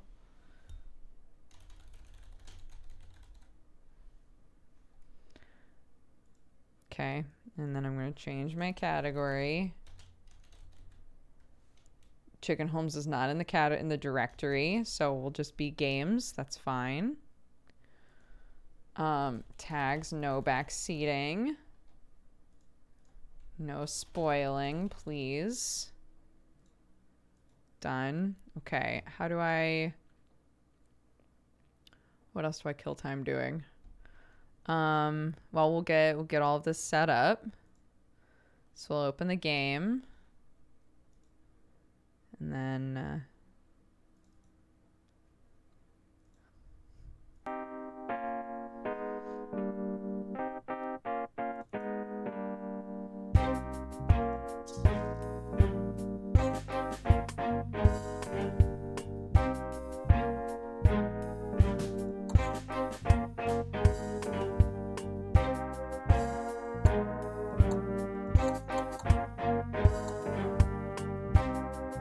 music sounds weird, right?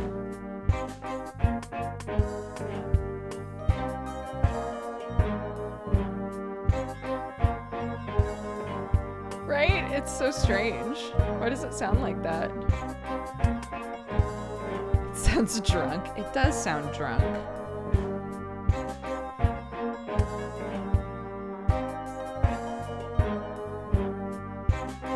It's loud.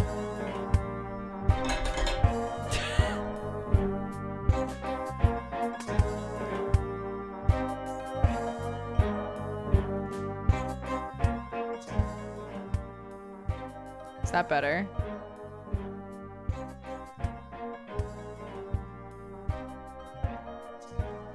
Okay, great. Okay, so everybody's... Yes, the ad break should be done. I'm so sorry. Any of you who had an ad, I'm very sorry. I hit that button by accident. We just set up the stream. We set up the game in the meantime. The music is giving everybody anxiety, so really, you didn't miss anything. Okay, let's go. Case number 1. The missing butcher called Rubens is supposedly at a house in Spring Street. He disappeared yesterday and the local police contacted us. We're getting famous dig? I've put all the information that you'll need for your investigation. Your monocle is already clean and on your desk. We don't know the suspect species, but they found a feather thread. The laboratory analysis hasn't arrived before my dinner time, so I left the information for you to collect. We also found skate wheels from Holler Ground 423 model, collector's edition. They couldn't find the fingerprints. The kidnapper could have used socks? I'll go to a resort now. I wish you good work. Signed, Judite. Okay.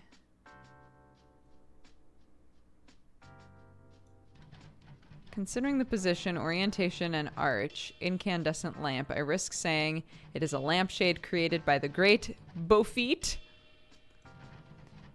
Animal Farm, the rabbit in the striped pajamas, the Great Gatsby. I've never heard of them. A badge from Pig Police. They were here and Pig Sergeant dropped this. Or was he robbed? I'll put this in a safe place. I wonder what the original language of this game is. A cactus. I think we can change this mood a bit. Oh, you can hit that to change the music. 1 o'clock.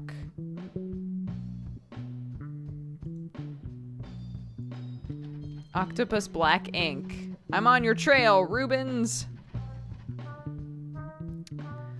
Madame Merdes is doing well and her cholesterol level is stable after ingesting chocolate with tomato sauce. Okay, I'll put it here. It seems like a good place. Everything is already here. Okay, an expired passion fruit pie. You should be arrested for committing such a crime. No passion fruit pie should be wasted. Everyone should love and worship them. What an insolence. They're new, and it seems they were never used. No evidence that he eats. The kitchen looks brand new. Oregano. Empty. Empty. Trash bin is empty. Empty.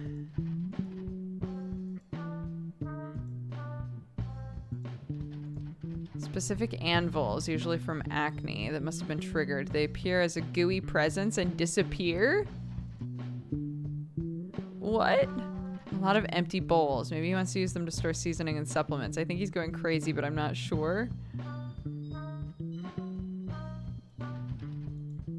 Turmeric of best quality. Different bowls, 3 seasonings. Something missing in this hole. I've studied this type of door for long years. You've studied that type of door specifically? Locked. I can't leave yet. Okay, what about this picture? What a bizarre texture. There was something in this fridge before. Look at the nails. Okay.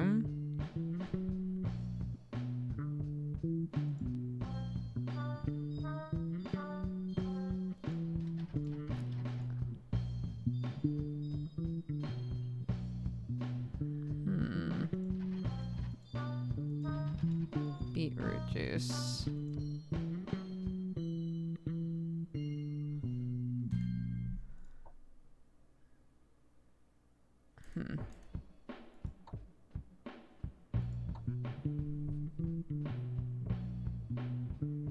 I can't tell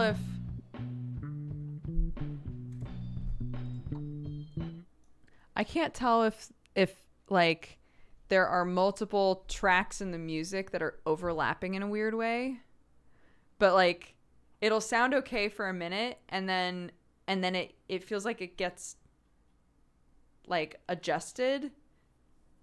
Right? Like one is just like ever so slightly faster than the other and it gets off over time. Does that make sense?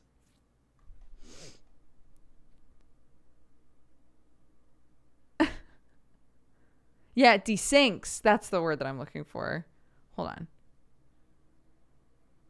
The music is hilarious. Hold on. Hold on.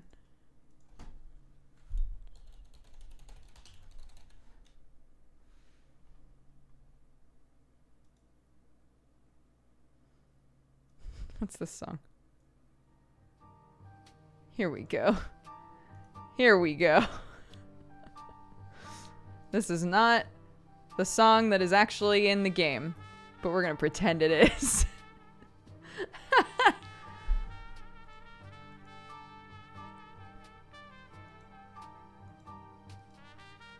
Clean sync. They don't make it clear, like, what part you're, like, clicking on. Does that make sense? Like, this makes it look like you're looking at that whole thing. But you can click on individual drawers, even though the whole thing wiggles. Or like if I focus on the sink, it'll say, what a clean sink.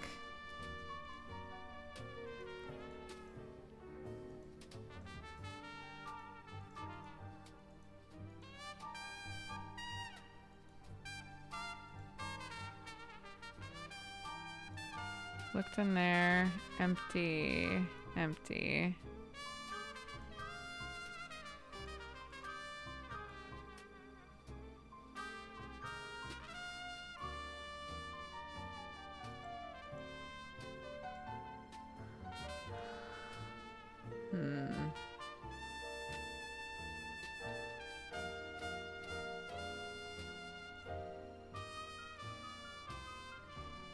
Oh. The anvil only materializes when there's a living being looking at a musaceae vegetable. They simply disappear without a trace. Why bananas? What language is this game in originally? I need to know. Hold on. Where is this game from?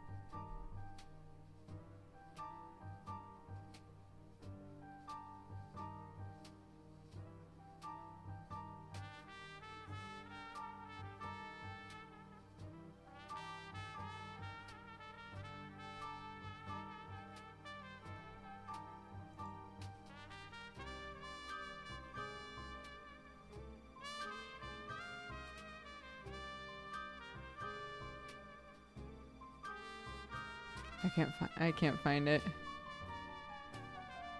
Oh well.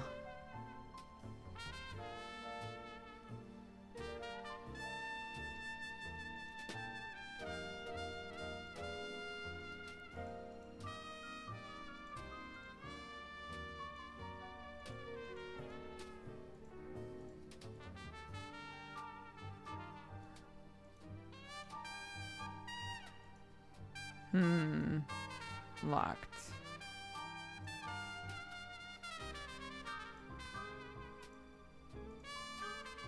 That seems to belong to the fridge as well. Belong to the fridge.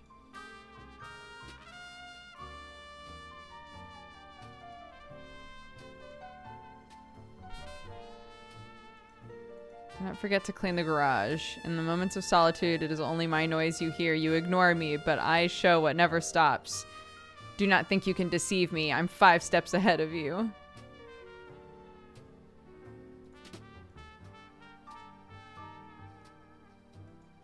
He's a fan of Skater Hawk. Okay, it looks like there's a couple more things I need to find, I guess. An empty shoebox.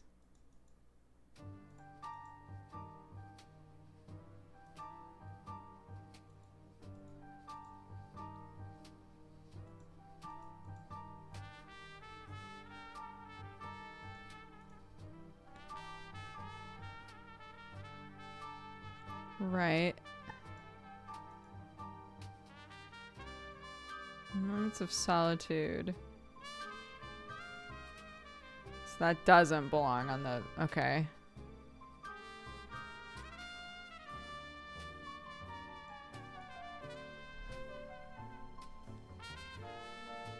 Yeah, he's also 5 steps ahead of me, the player.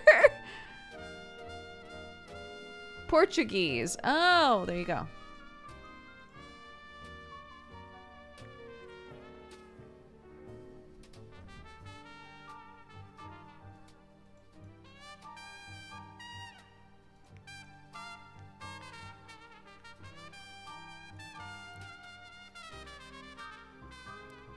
I guess this is a riddle. In the moments of solitude, it is only my noise you hear. You ignore me, but I show what never stops, which is time, right? Oh, okay. The clock is not working. It must be the answer he expects me to find. Don't underestimate me. I have a gun. I need to... What? I need to wind the clock. What a brilliant idea. I need to wind the clock? How do I wind the clock? Don't underestimate me. I have a gun.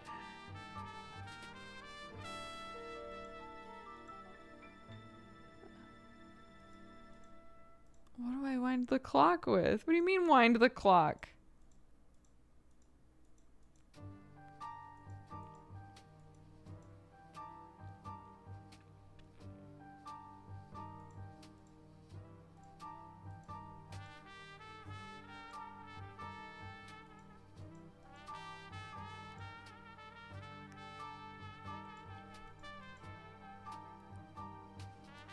How do I use my gun? Do I shoot it?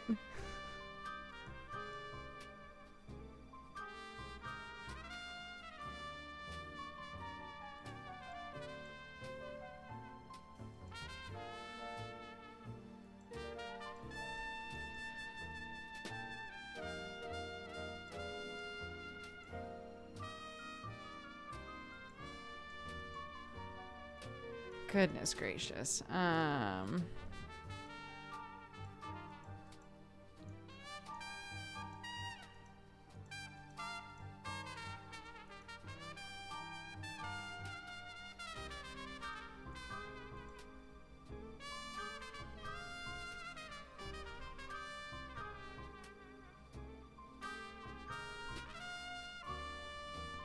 The fuck?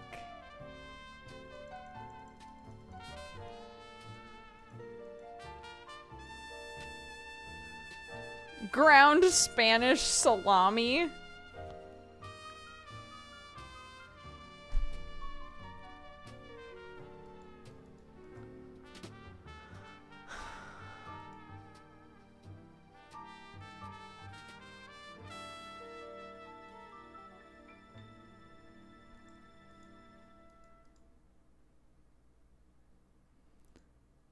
I'm so right, like I wasn't misunderstanding, right? When we clicked on the clock after getting the riddle, it was like I need to wind it somehow, right?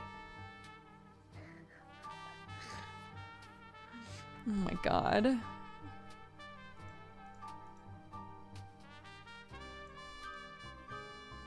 You can answer that. You won't get timed out.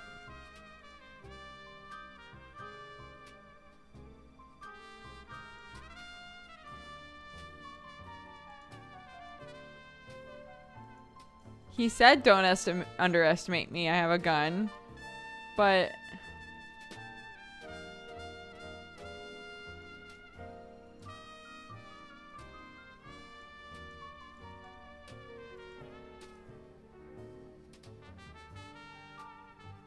What was this game rated on Steam? It has exactly 2 reviews, so it doesn't have a rating.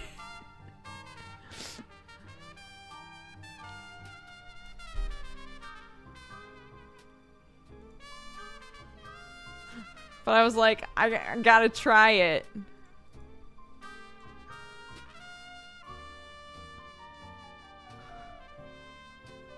A true indie game. We're on the ground floor, chat. But one review said fun, and the other one was like, yeah, it was pretty good. Sometimes when I click stuff, the text didn't pop up.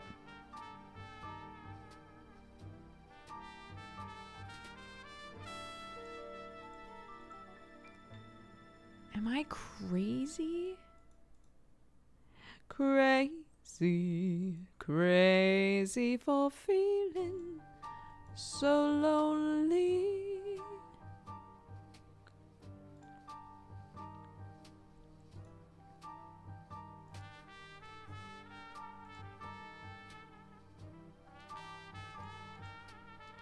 Can I not take a nail?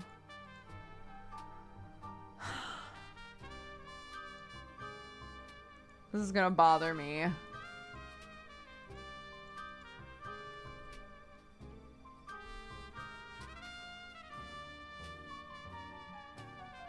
At least the music is good. Yeah, the music that was definitely in the game.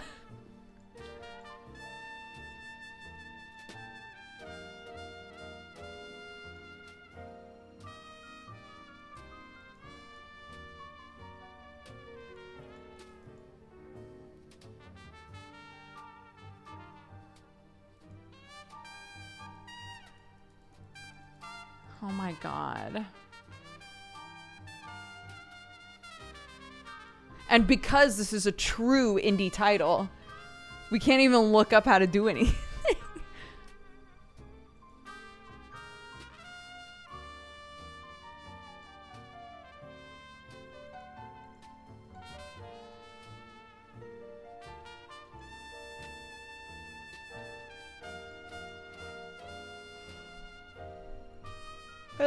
I don't know what to do. I don't know. I don't understand. I don't understand what we're meant to do. I don't understand.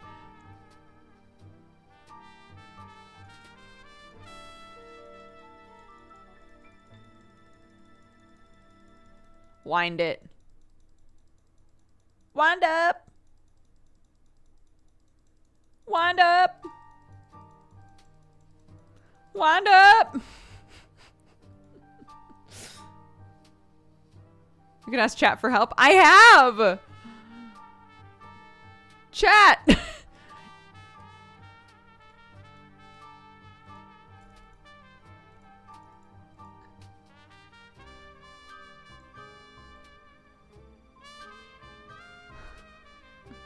What's the question? What the fuck am I supposed to do?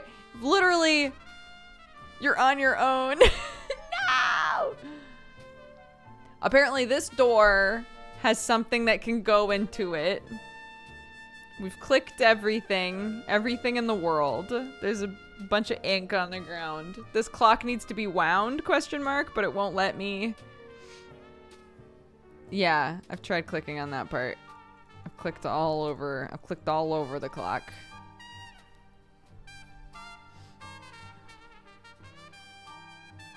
Can you rotate the rooms? What the fuck, you can? What the shit? Does that do anything for us? Does that help us at all? Does that do anything?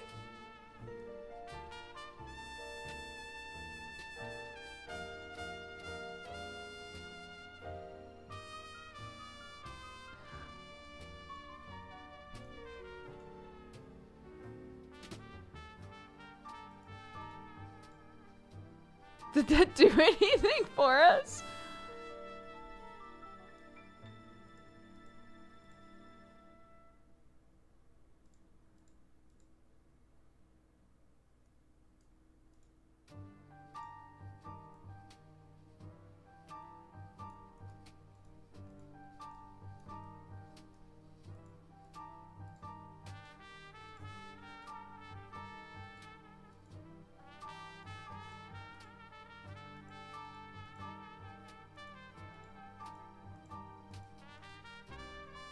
my god, I don't think that even did anything somehow. You can rotate the rooms, but I don't see anything helpful with that.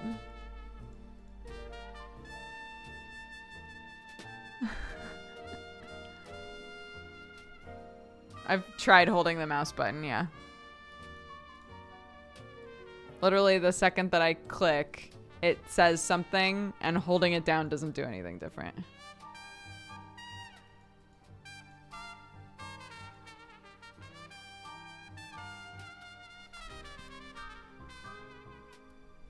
This is the menu.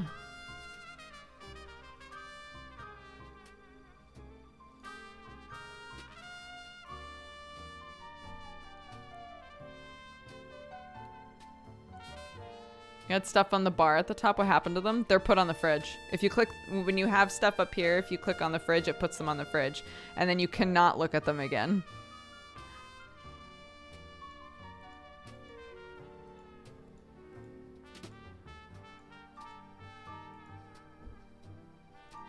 Yeah, I've tried right-clicking.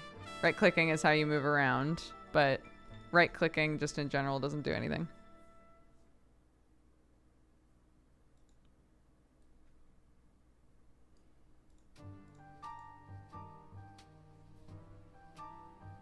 Like, there's 2 positive reviews. Someone played this.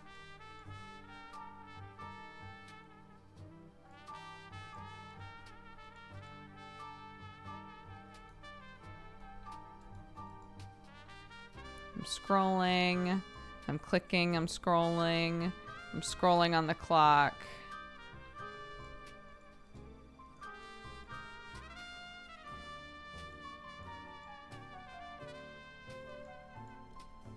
I can't move up or down. I cannot zoom in or out.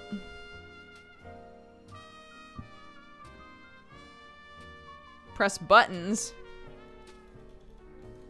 E and Q rotate. Nothing else seems to do anything. Nothing else seems to do anything.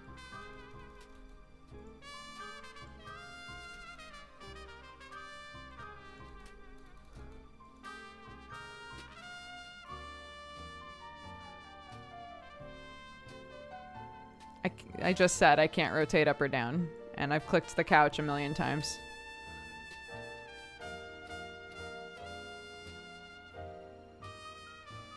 Check the key binding?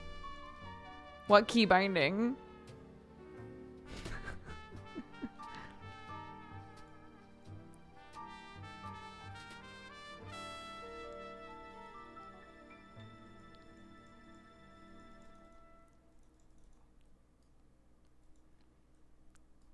Come on, guys. We're mystery experts. We can do this. We can figure this fucking weird game out.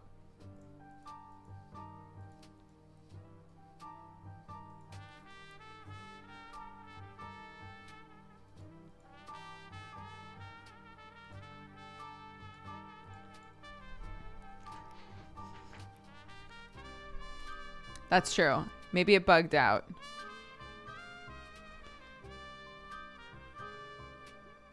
Oh, I forgot that we were using different music. I was like, the music won't stop.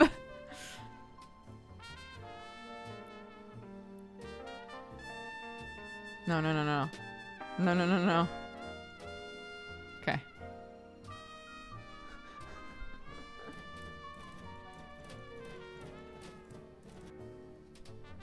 This is case 1 as well. A badge. A book. They're specifically anvils. It's also fast no more than 2 seconds.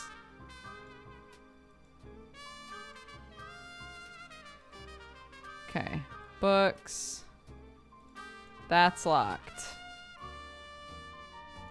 Old tapes. VHS tapes. Cactus. Okay. We go in here. Pigs were here Friday. They wanted to talk to Daddy about a research. Something about ferret Tinky Winky liquid. What the fuck? We went to the movies. Start Chicken the Last. Phenomenal movie. Day of Glory. Duck Flip 1080. Madame Mirdes is doing well. Her cholesterol level is stable after ingesting chocolate with tomato sauce. So I can put all of the... That will stay there. Octopus Ink. Expired passion fruit pie. Stovetop. Kitchen looks brand new.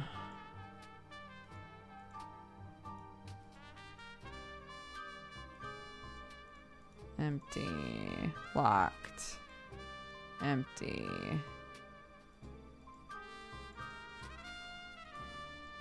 Sink. Empty. Empty. Empty. Empty. Nothing in the bin. Oregano. What? A key? Okay. It worked that time.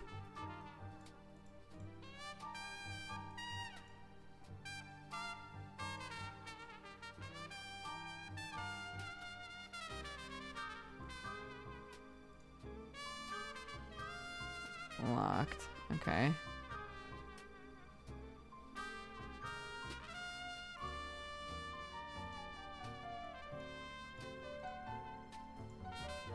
Little key to wind antique clocks.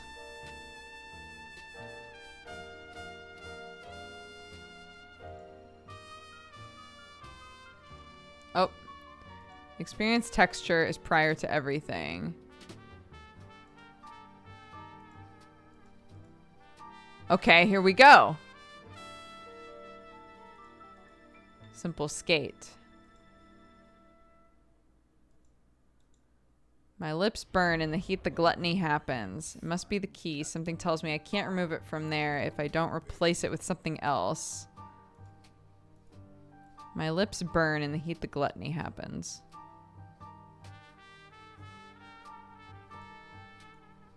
An artisanal skate lane. Looks like it should have some type of drawer here, but there's no way to open it.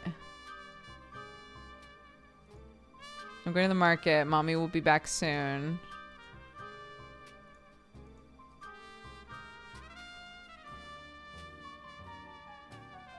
Inclined 34 degrees like all good kidnappers? What?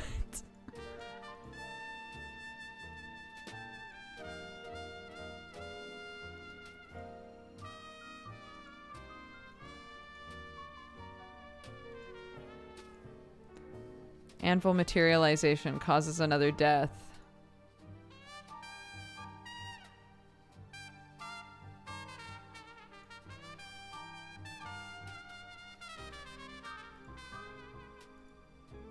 I found everything about him. Time for the final confrontation. Before that, I must make a snack.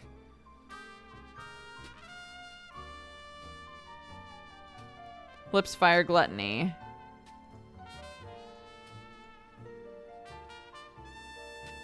It can fit perfectly here. No. In here.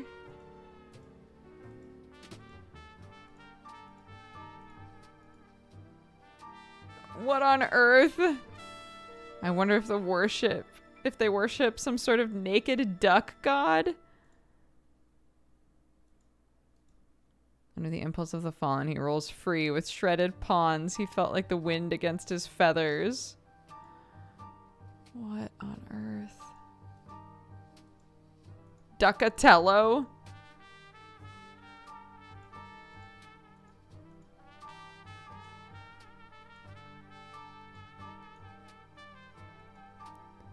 Password 14.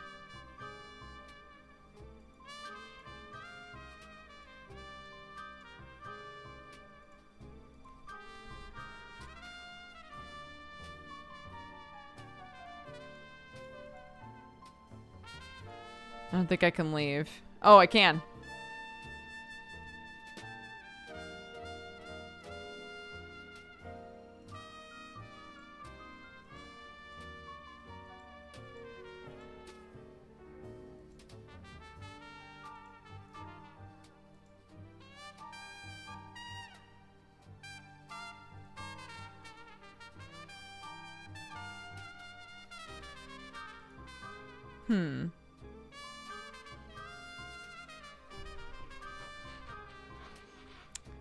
I had clicked all of this stuff and never found a key, but there was a key in there. So yeah.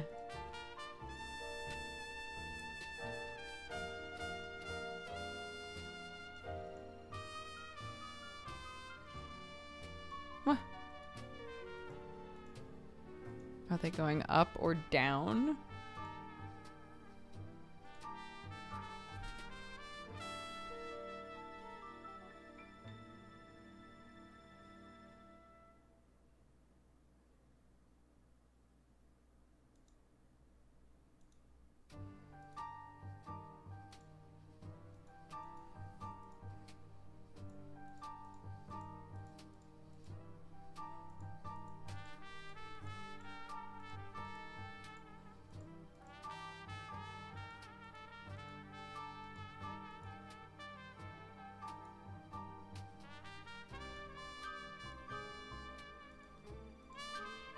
A small skateboard?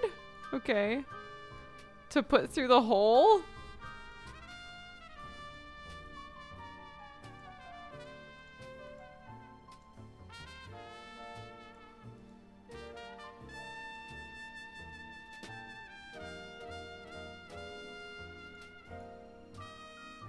No, I guess not. Oh, maybe I need to use it on the pipe.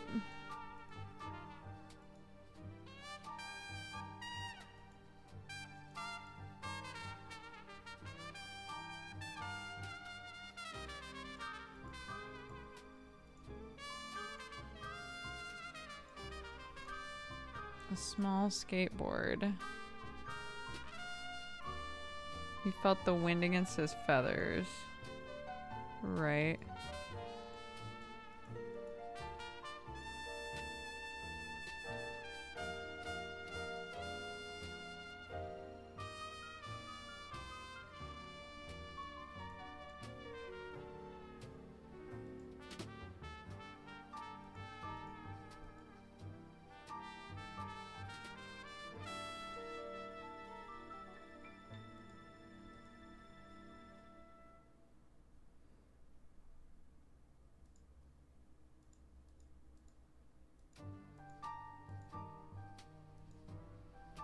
But then where does this go?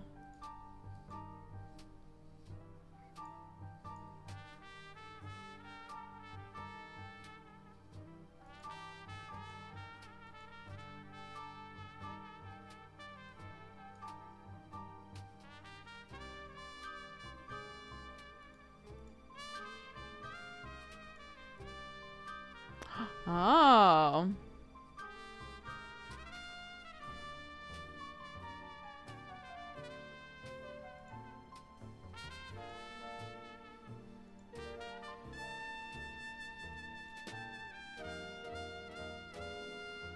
Red, yellow, green.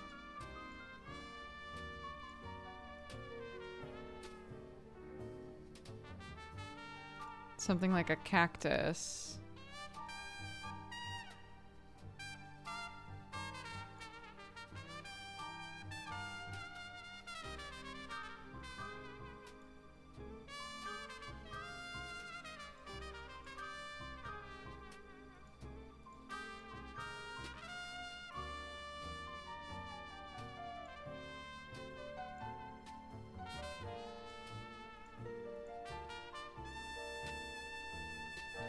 That's all I know about cactuses. Okay.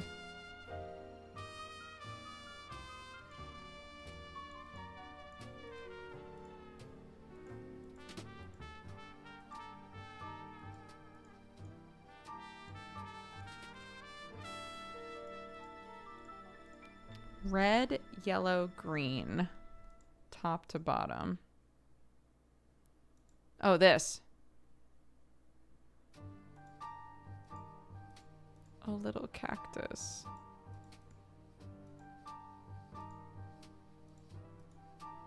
A xylophone. And a knife?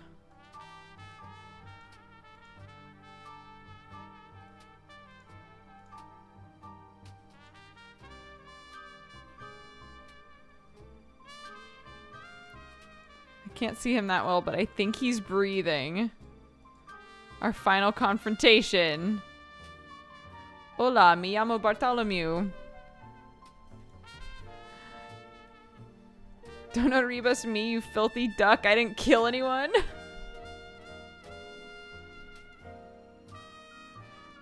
Regain your consciousness. I don't have time for Avengers. What have you done? I don't know what any of that says. He keeps saying movie lines. What should I do?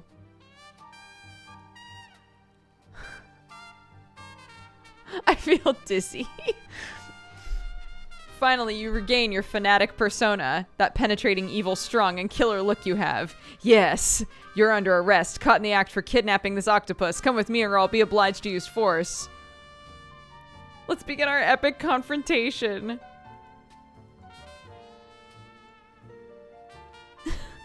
So it's supposed to be like Don Kempom. Damn it, I lost. You brat, I will confess. It was a cold summer night when I was born. Inside a lightly spotted egg, I began to struggle. And my mom, sitting on top, noticed my unrest nature. Can you summarize for me? Art is an explosion of feelings. 18 years later, she went to the market. Those damned anvils fell. My father focused his life on research, and the pigs took him. Those damn pigs said he knew too much. I followed my dad's goal, even if he begged me to stop while I was dragged into the pigsty. What?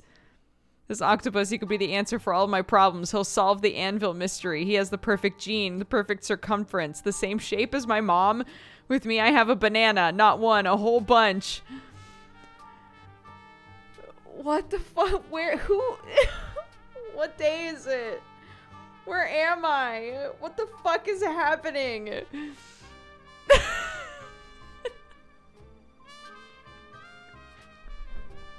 I don't understand what's going on. I can't look into its eyes. It doesn't matter. If I'm correct, it can manipulate your energy. Only markings were found in the crime scene.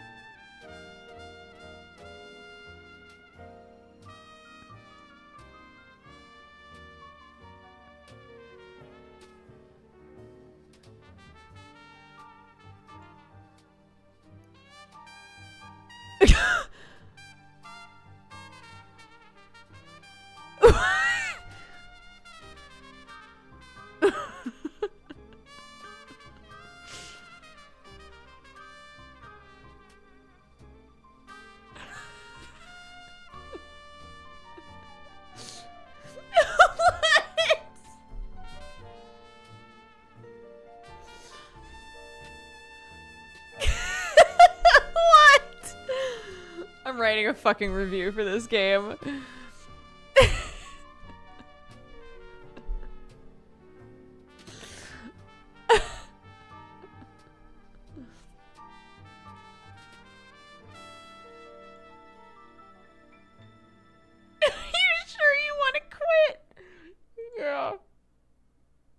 Yeah, I'm positive. Yeah, I'm pretty sure.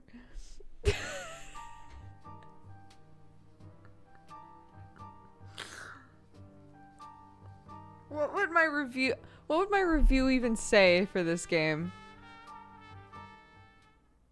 What would my review even say?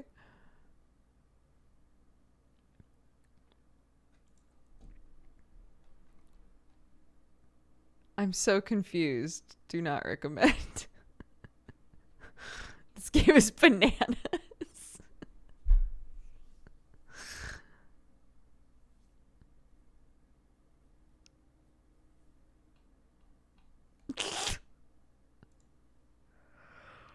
Well.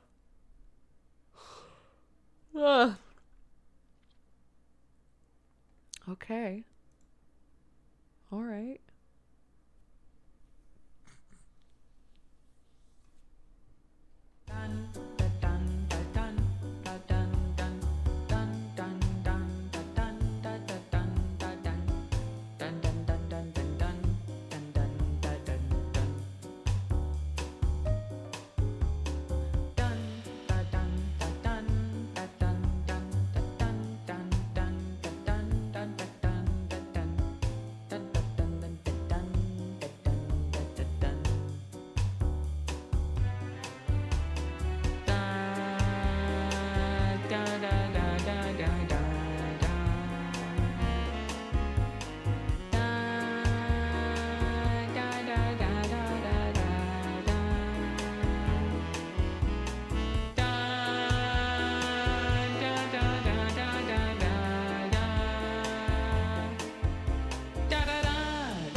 confused or lost. I'm lost. I'm confused. So we learned those just now. I'm really confused. I don't know. This game. People have said that because I practice my BSL every single one of these like ad breaks, a lot of people have been like, I'm starting to recognize signs now, which is very cool. So this is spouse or like partner. So like I have a partner. His name is Sam. I also have a daughter. Her name, well, that's her room, so I always like gesture towards their rooms. She's not here right now, but her name is Clark. Oh my God, Clark.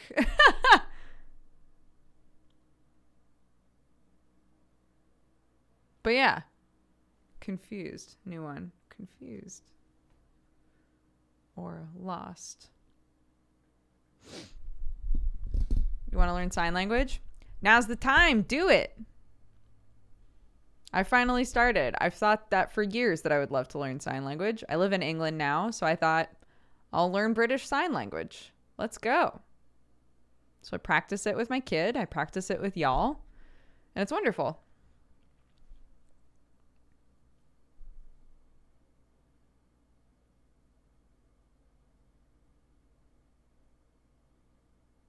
Well, I think I'm not sure actually. I think that this is I know. But because like your other like your facial gestures and things also contribute to it, I think that if you're like, then it's I don't know. But I'm not sure.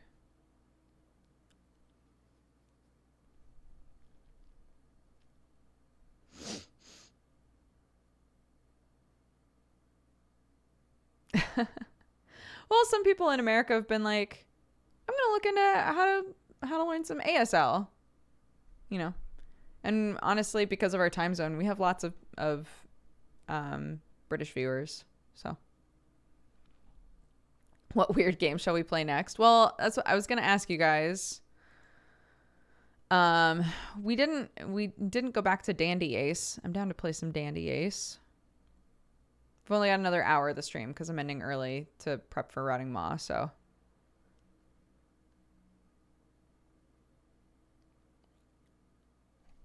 But yeah.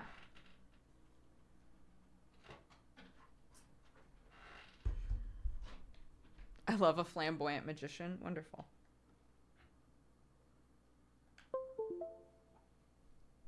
Bum ba da dum.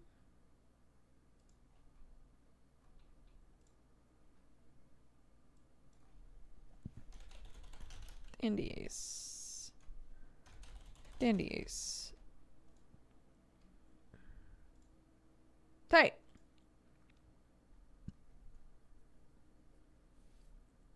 Also, Arrow Alex, thank you very much for the ads. And thank you, Midna, for redeeming our cheers earlier as well.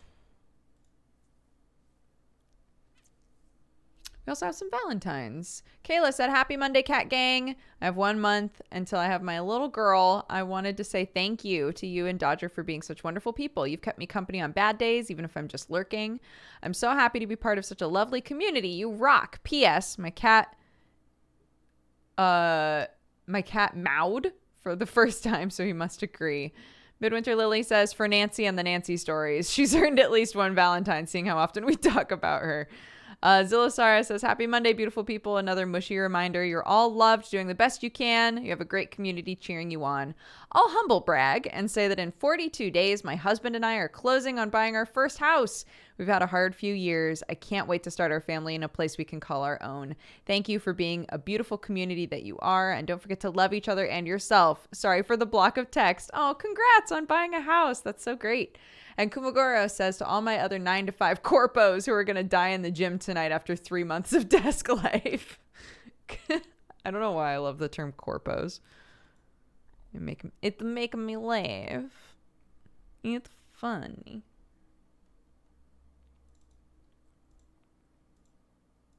All right. Dandy Ace.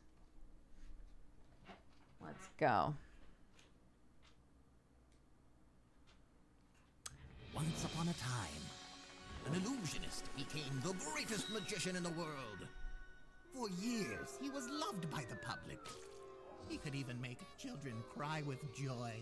His name was Lele, the green-eyed illusionist. But sadly, one day everything was stolen from him by a fake magician, a charlatan. He goes by the name of Dandy Ace. Dandy Mediocre Ace. performances and handsome looks, Ace, and I really don't know why, became the most loved of all magicians. Crushed by the unjust reality of his relentless destiny, Lele had no choice but to resort to the infamous Cursed Mirror. You have the power to create a whole new world, but for the price of your soul, the mirror said. I understand. I'm yours. Now, behold the greatest magic trick of all time! And so, out of nowhere, when no one was expecting, Lele imprisoned his longtime arch enemy. In the blink of an eye, Ace was gone, trapped inside the cursed mirror.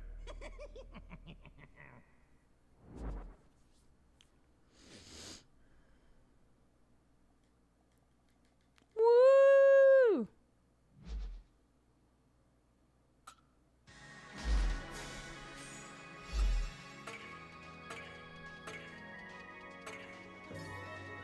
Let's go.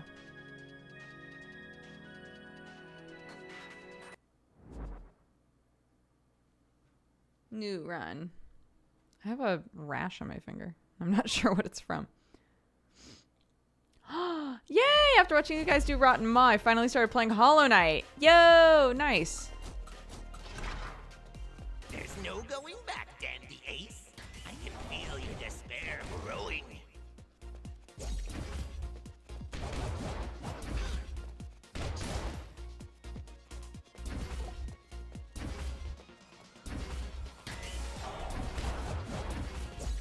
Oh, shit.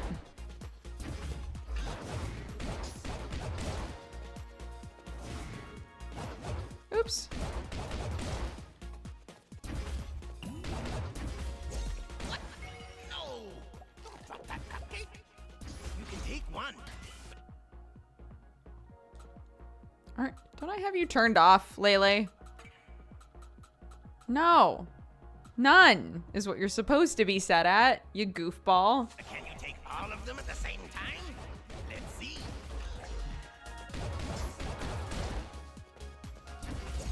Ah, shit.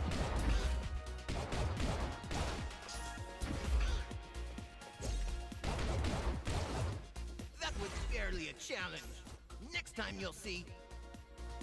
Ah.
adds bleed. Hell yeah.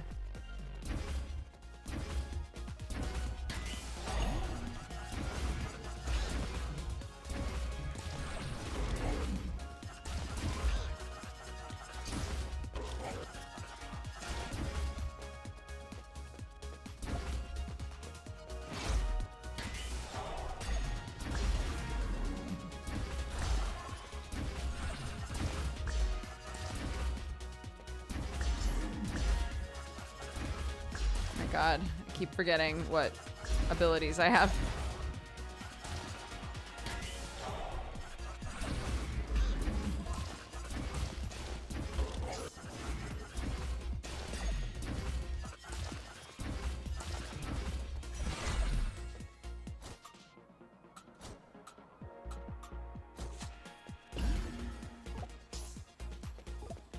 Nice.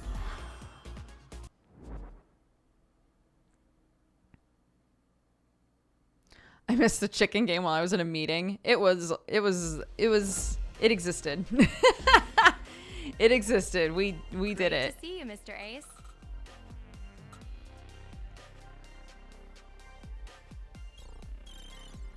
That's pretty good. How do you always make your outfit look so clean and tidy?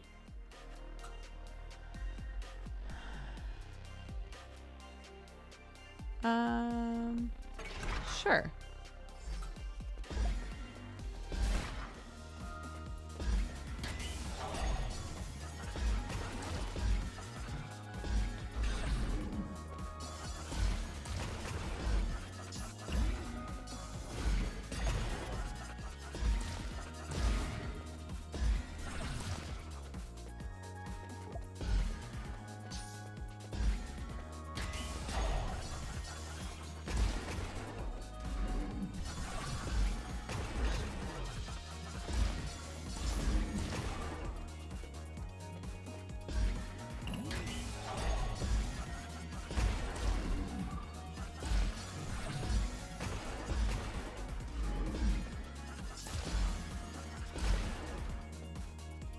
Pretty good setup so far, like ability wise.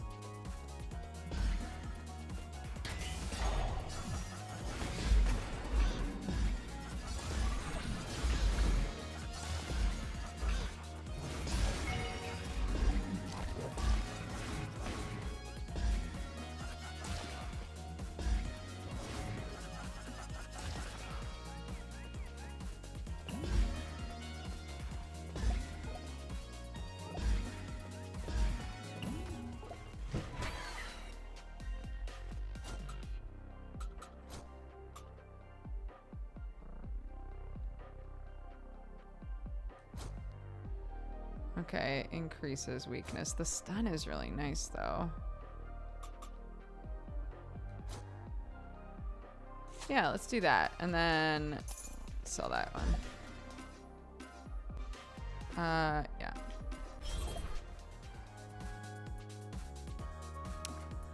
Yeah, it's not like I'm not playing it as often as I'm playing like the new Binding of Isaac stuff, but I do enjoy it for sure.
What about this way?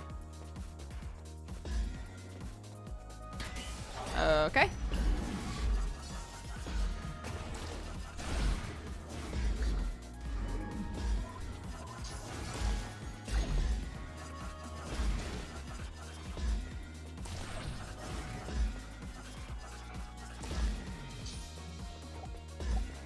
Oh, tight. Oh. Actually, don't need that right now, but maybe one day.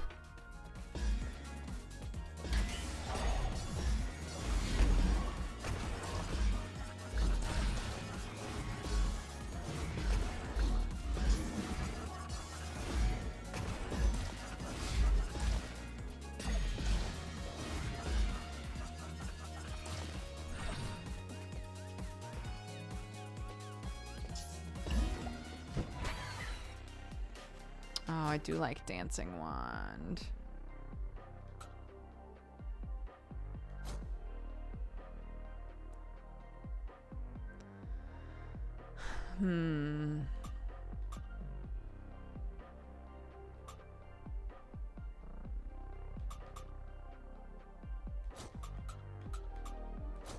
Maybe this?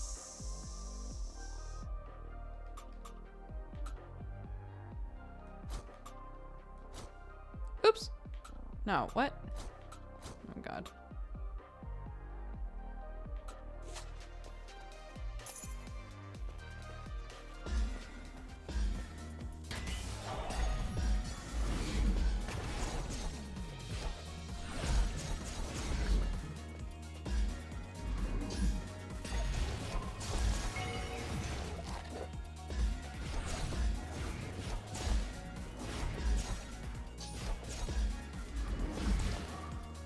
A bit slower.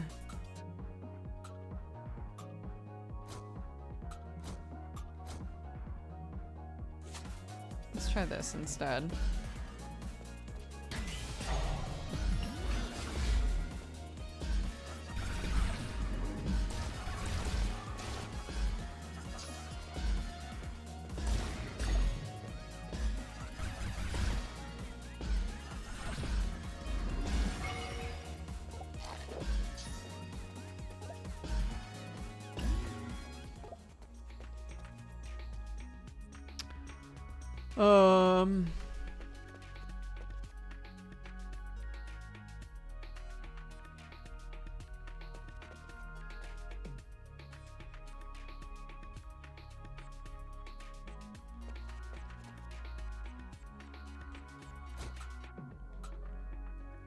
This one's be good.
Actually, don't think I want that.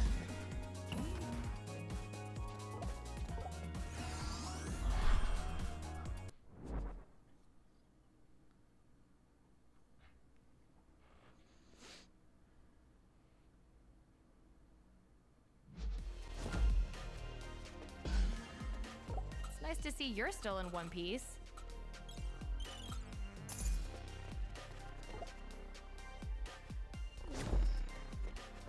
I always feel for that green-eyed man. He must be so lonely.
I like the sword. It's very powerful.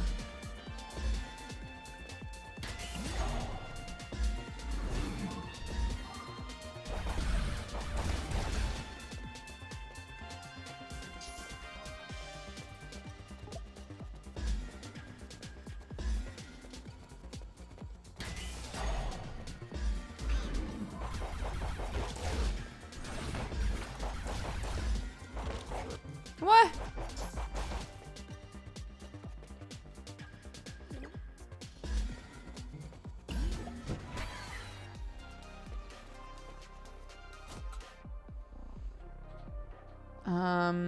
Empower.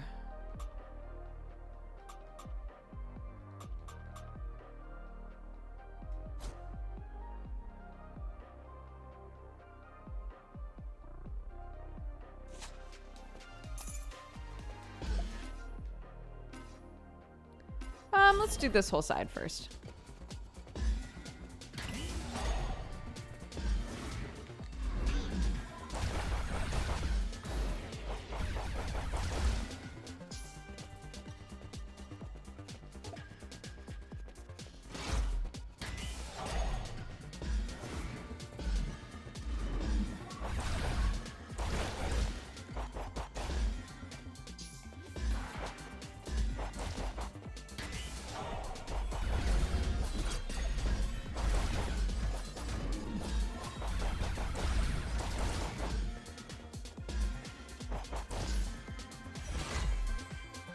Another guardian fairies. Like, I guess, sure.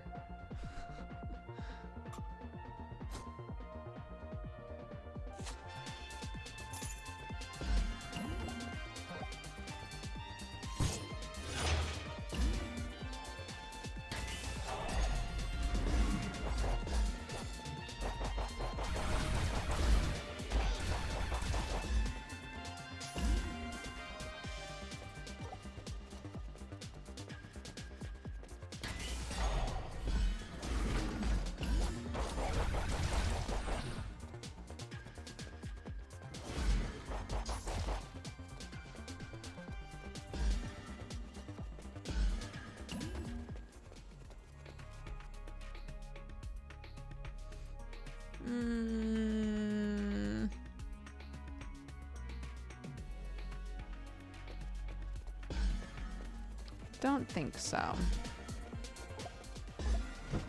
But hell yeah, whatever this is.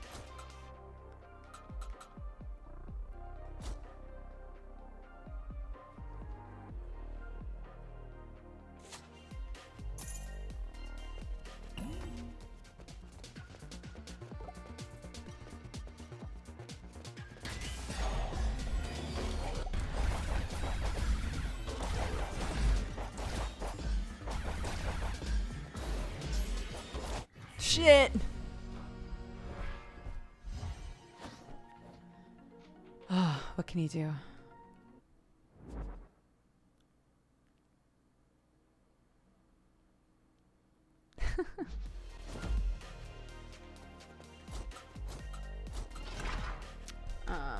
One sec, real quick.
Hello.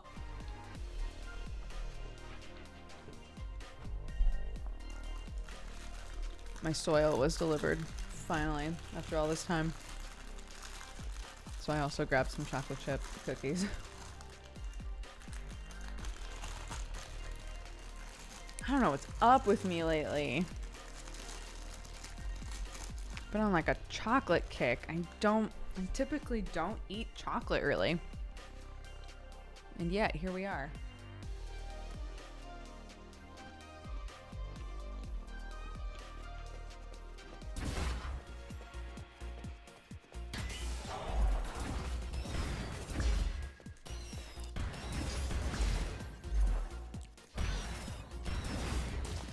This is such a terrible starting hand, dude.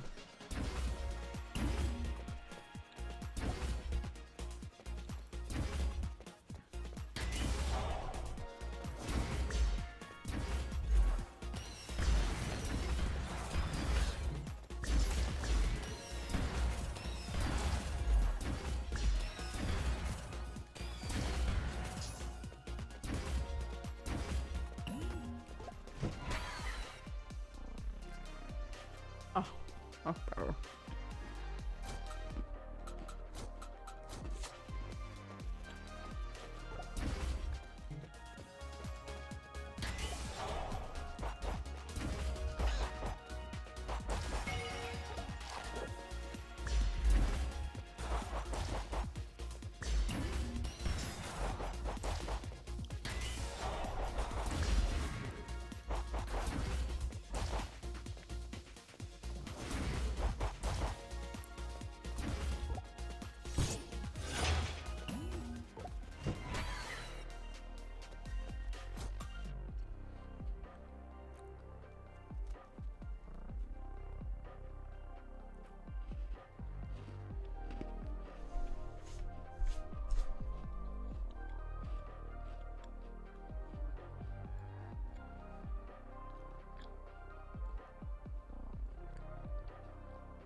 Right.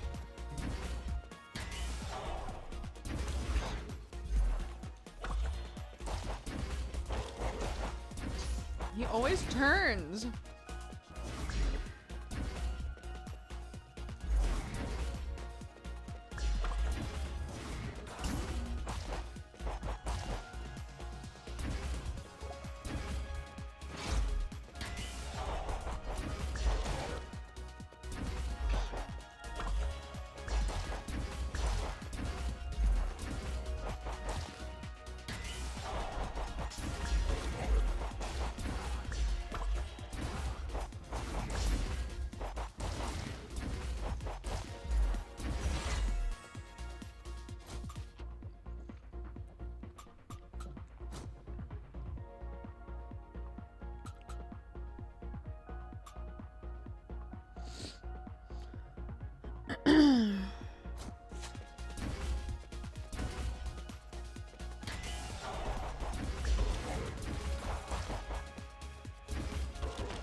Like that.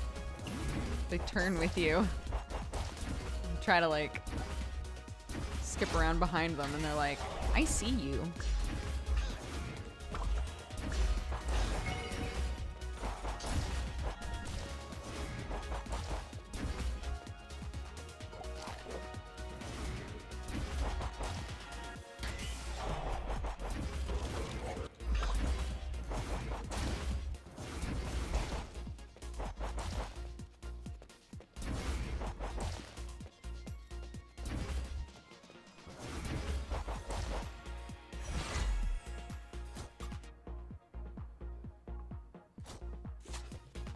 That sounds fun.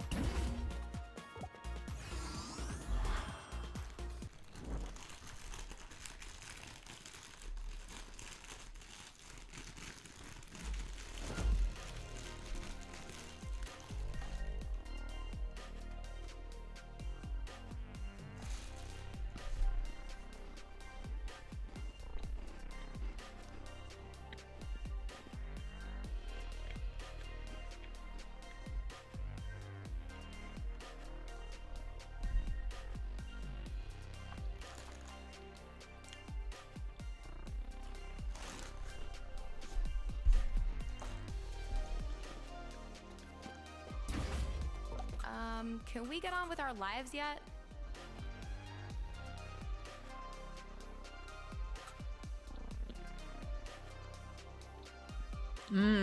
Like at the start.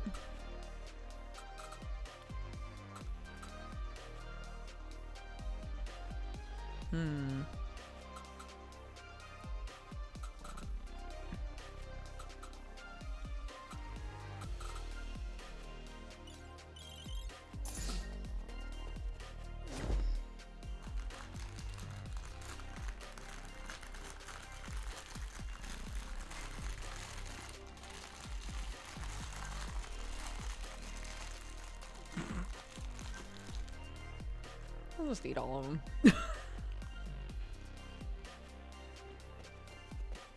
Mr. Ace.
I like the sword getting bigger, increases my range. That's really nice.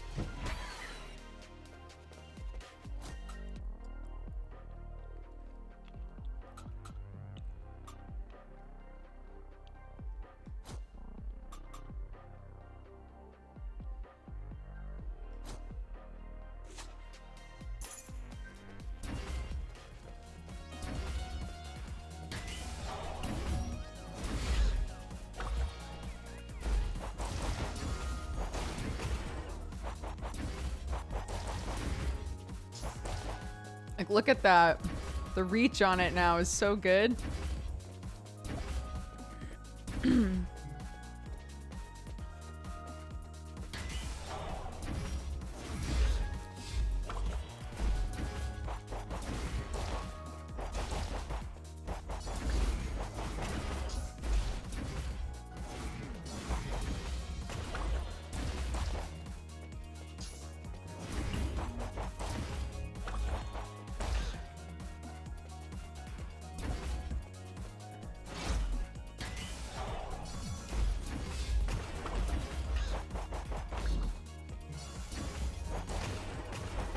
Shit.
Okay, this ain't too bad. Aside from having 2 charge abilities.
Yeah, chat used all of their energy on Chicken Holmes. The classic.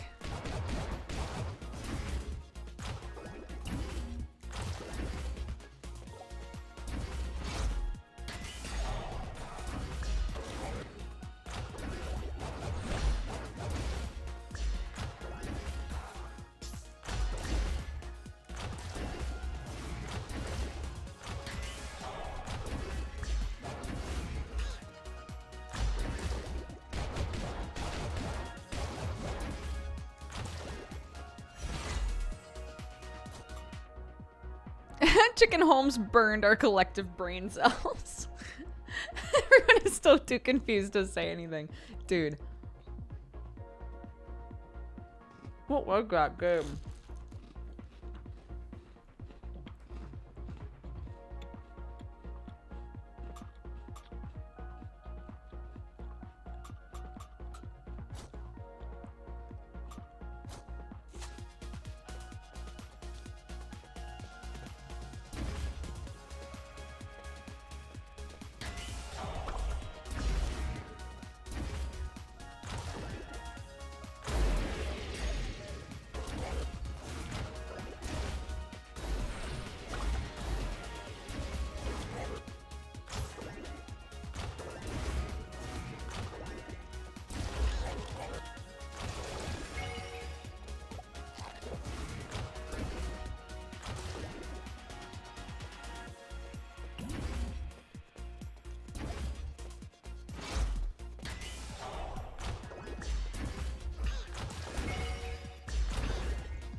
I sent the music from the game to a music YouTuber to try and break down why it was wrong. Oh, like why it sounded like it was desyncing the whole time. Hey, when you find the guy that trapped us in here, will you slap him for me? Have you beat the evil magician yet? If I had, would we still be here?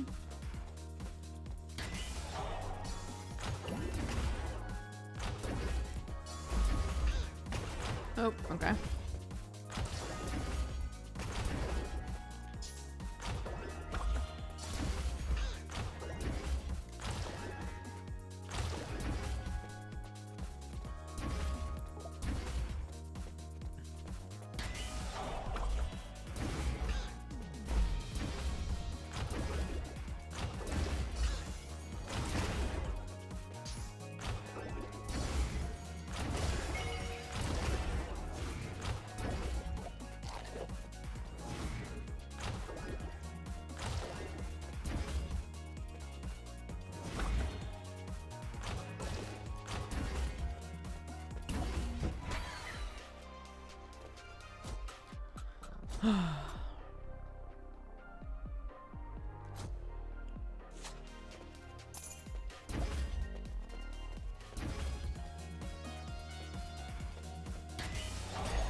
It's the same fucking thing. Oops! I should have destroyed the tier 3. Oh well. Oh well.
Thank you.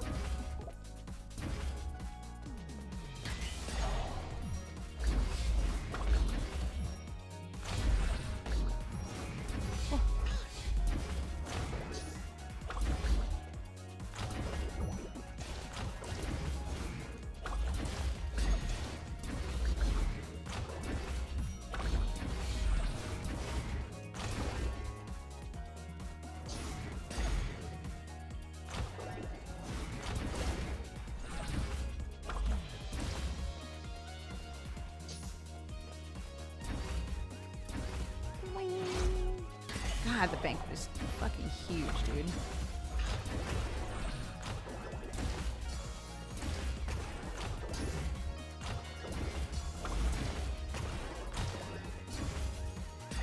Oops.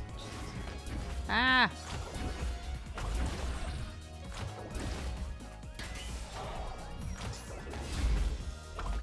Fuck.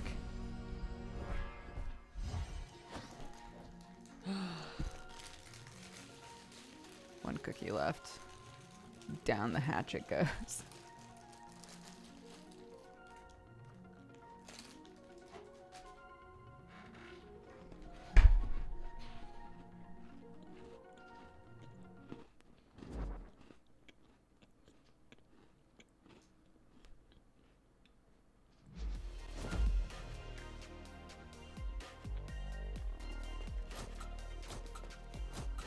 One more run. we'll call it.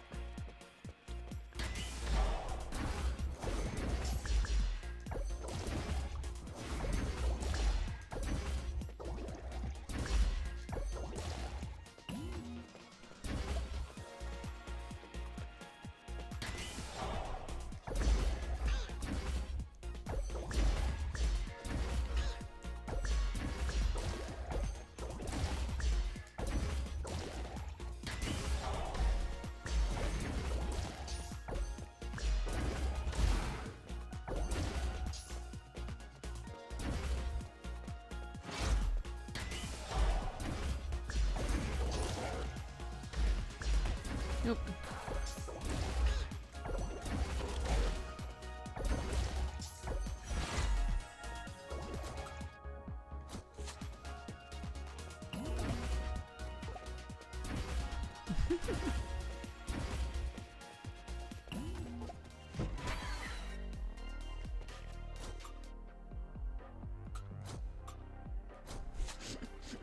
It sounds silly, but now that we've talked about the fact that Clark is like gone all day on Monday, I'm like, I miss her. I want to see Clark.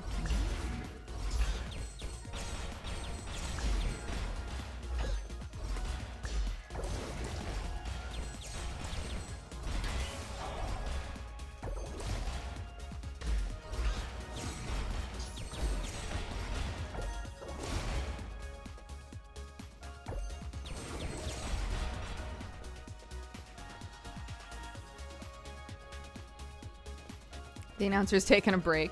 We turned the announcer off, which you can do.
Is she zombie Clarky or Princess Clarky at school? I don't know. She's Druid Clarky at school. She never wants to leave. She always wants to be outside. They have trouble getting her to come indoors, which is very cute.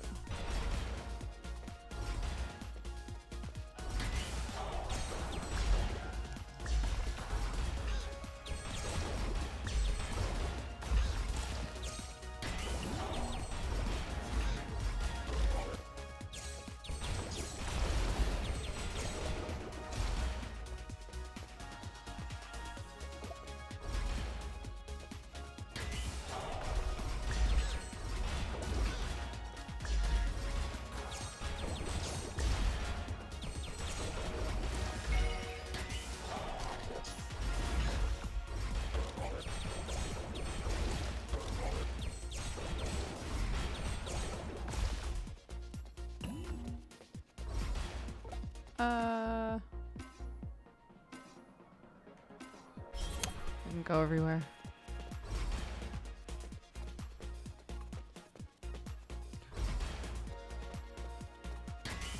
A new thing I'm working on is trying not to just say be careful all the time. Because I'm realizing like how not helpful that is. Like, how do you be careful in this situation? It becomes a bit more difficult then. But like how to instruct them to like in what way to be careful, right? Instead of just saying be careful all the time, because I automatically say it all the time. And I don't think that it's I don't think that it's very helpful for her, you know. I say it when she picks up something made of glass. I say it when she like is walking around on the couch. Like.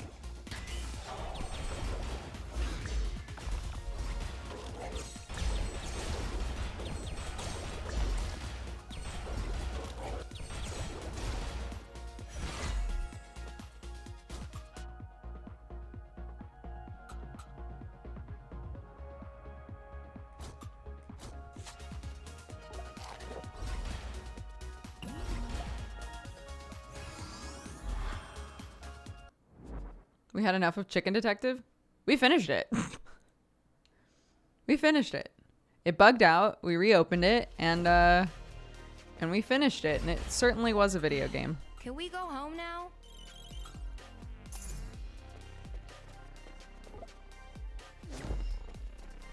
Hey, hey.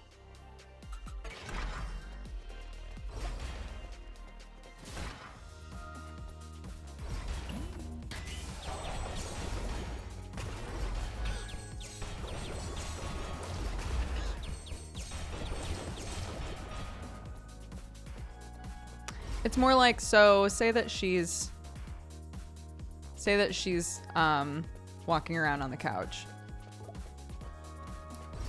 Instead of saying, be careful, trying to say something like, you know,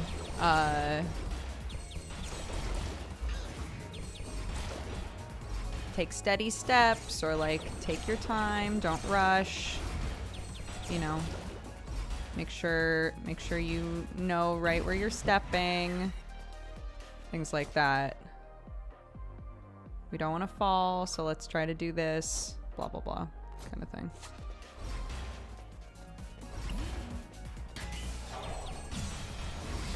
And even then, I don't think that that's like the best way to put it, but like that's the idea. Is like, how do I say, like, in what way can she be careful? By making sure that where she steps, it's safe to step, right? So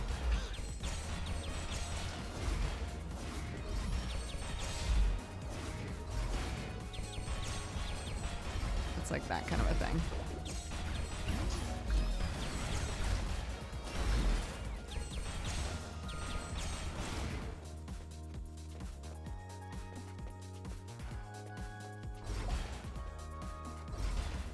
And also, like, I can't remember what I was looking at, but I think it was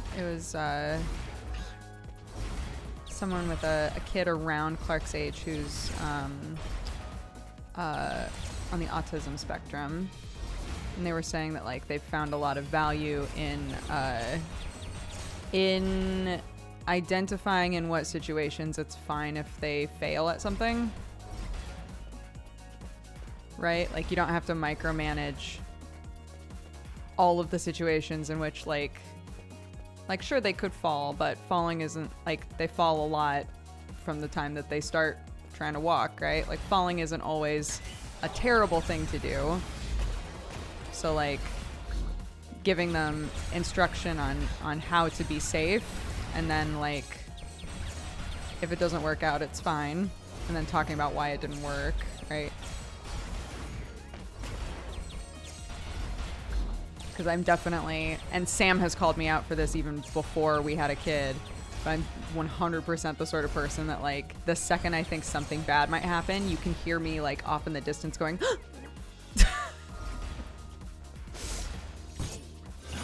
and I don't want Clark to be doing things and hearing me go all the time when there's nothing to gasp about, you know?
Yeah, I was really I would say I was really good about it up until the point that Clark got big enough that she could like do things that could really hurt her.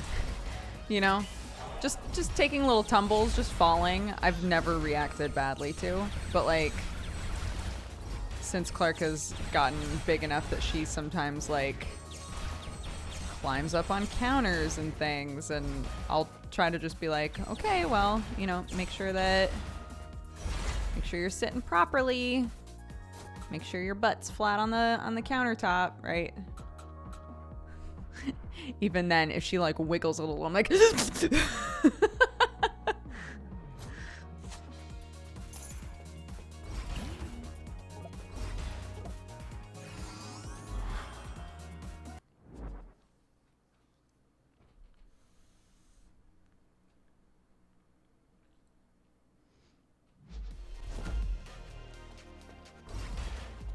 Okay, this is taking forever.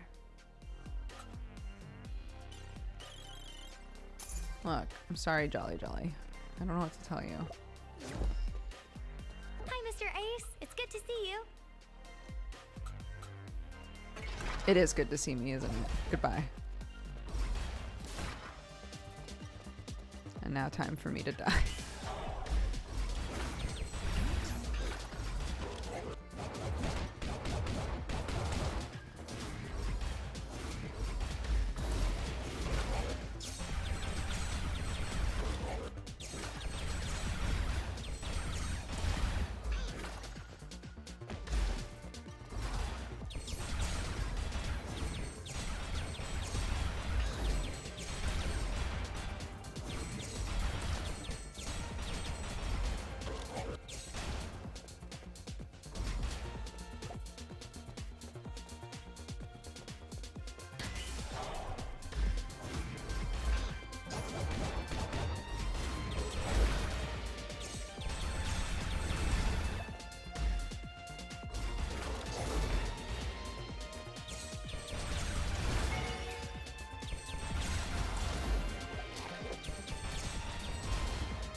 Oh my god, oh no!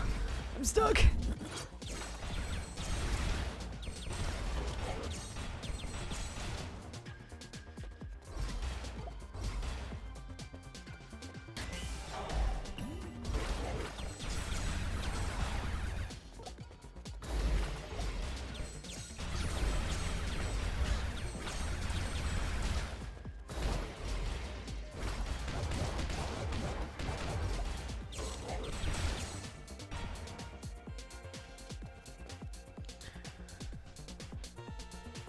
Yeah, we're gonna play more It Takes Two on Thursday, I believe. I think that's the plan.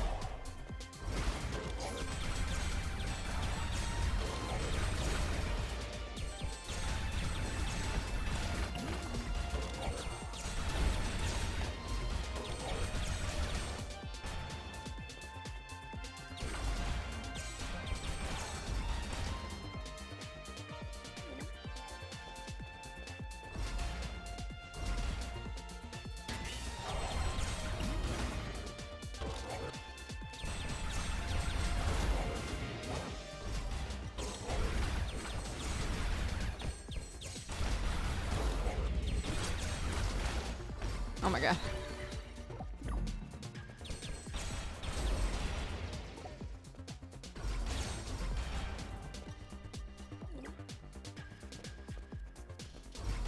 Oops. Did this go anywhere else or no? Oh, it did. Oh no.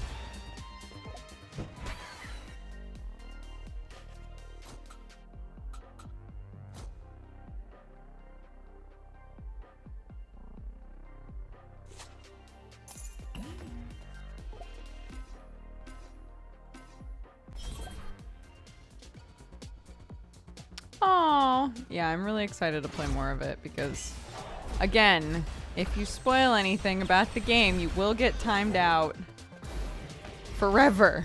But I like where we ended. I was so mad at the game. So I'm excited to play more. No, I'm trying to close you.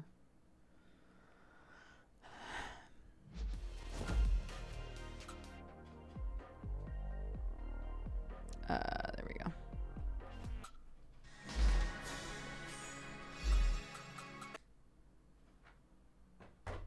Woo. My tummy kind of hurts from all those cookies. Too many cookies. Too many cookies. Too many cookies. Too many cookies. Too many cookies. Too many cookies. Okay.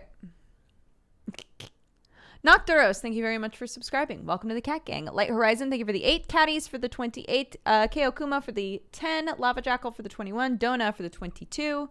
Overjoyed for the 74. Smart Guy for the 67. Gimmick for the 2. Frankie Stein for the 15. Tetsu for the 2 years. Happy anniversary. Walter Sprockets for subscribing. Welcome to the Cat Gang. Kale Theris for the 3. Dr. Blake for the 29. Jake Loans for the 2 years. Happy anniversary. Veneth for the 3. Half Pint Hatter for the 41. Skaman, thank you for subscribing. Welcome to the Cat Gang.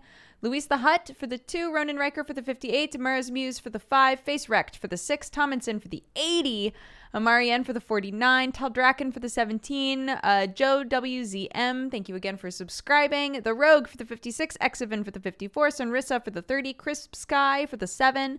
Dragosh for the 8. Ginger Ninja for the 1 year. Happy anniversary. Dr. Jelly Baby for the 23. Woody for the 83. Sam Skunkworks for the 29. AGK for the 6. Bubba for the 1 year. Happy anniversary to you as well. My head is really big. Thank you for the 50. Daze Dere, thank you very much for all the gifted subs. If you were gifted a sub by Daze Dere or anybody else today, please take the time to say thank you. Truth Enigma, thank you for the 4 years. Happy anniversary.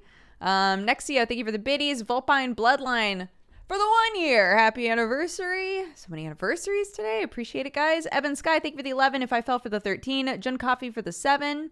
If I Fell, thank you for the gifted sub as well. Anglovale for the 25. Squirrel Kisser for the 8. Anglo for the 2 year, or for the 2 months. Bambalamber for the 62. Zoe and Binary for the 58. Caustic Bandage for the 8. Els Lush for the 23. Erwin Blah for the 30. And Astra for the biddies. Thank you, thank you.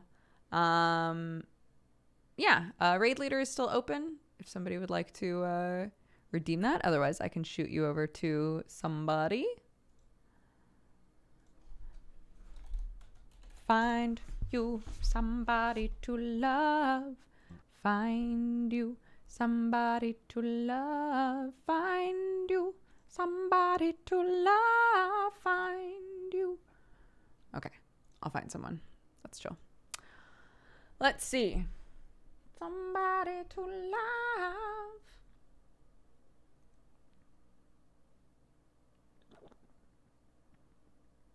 Carson. Let's go say hi to Carson. Let's go watch a talented bud draw. Bam. Have a fantastic rest of your day. I'll see you guys for Rotting Maw. That'll be happening in like 4 hours, something like that.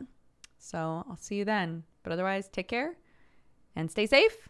I'll see you when I see you. Bye-bye.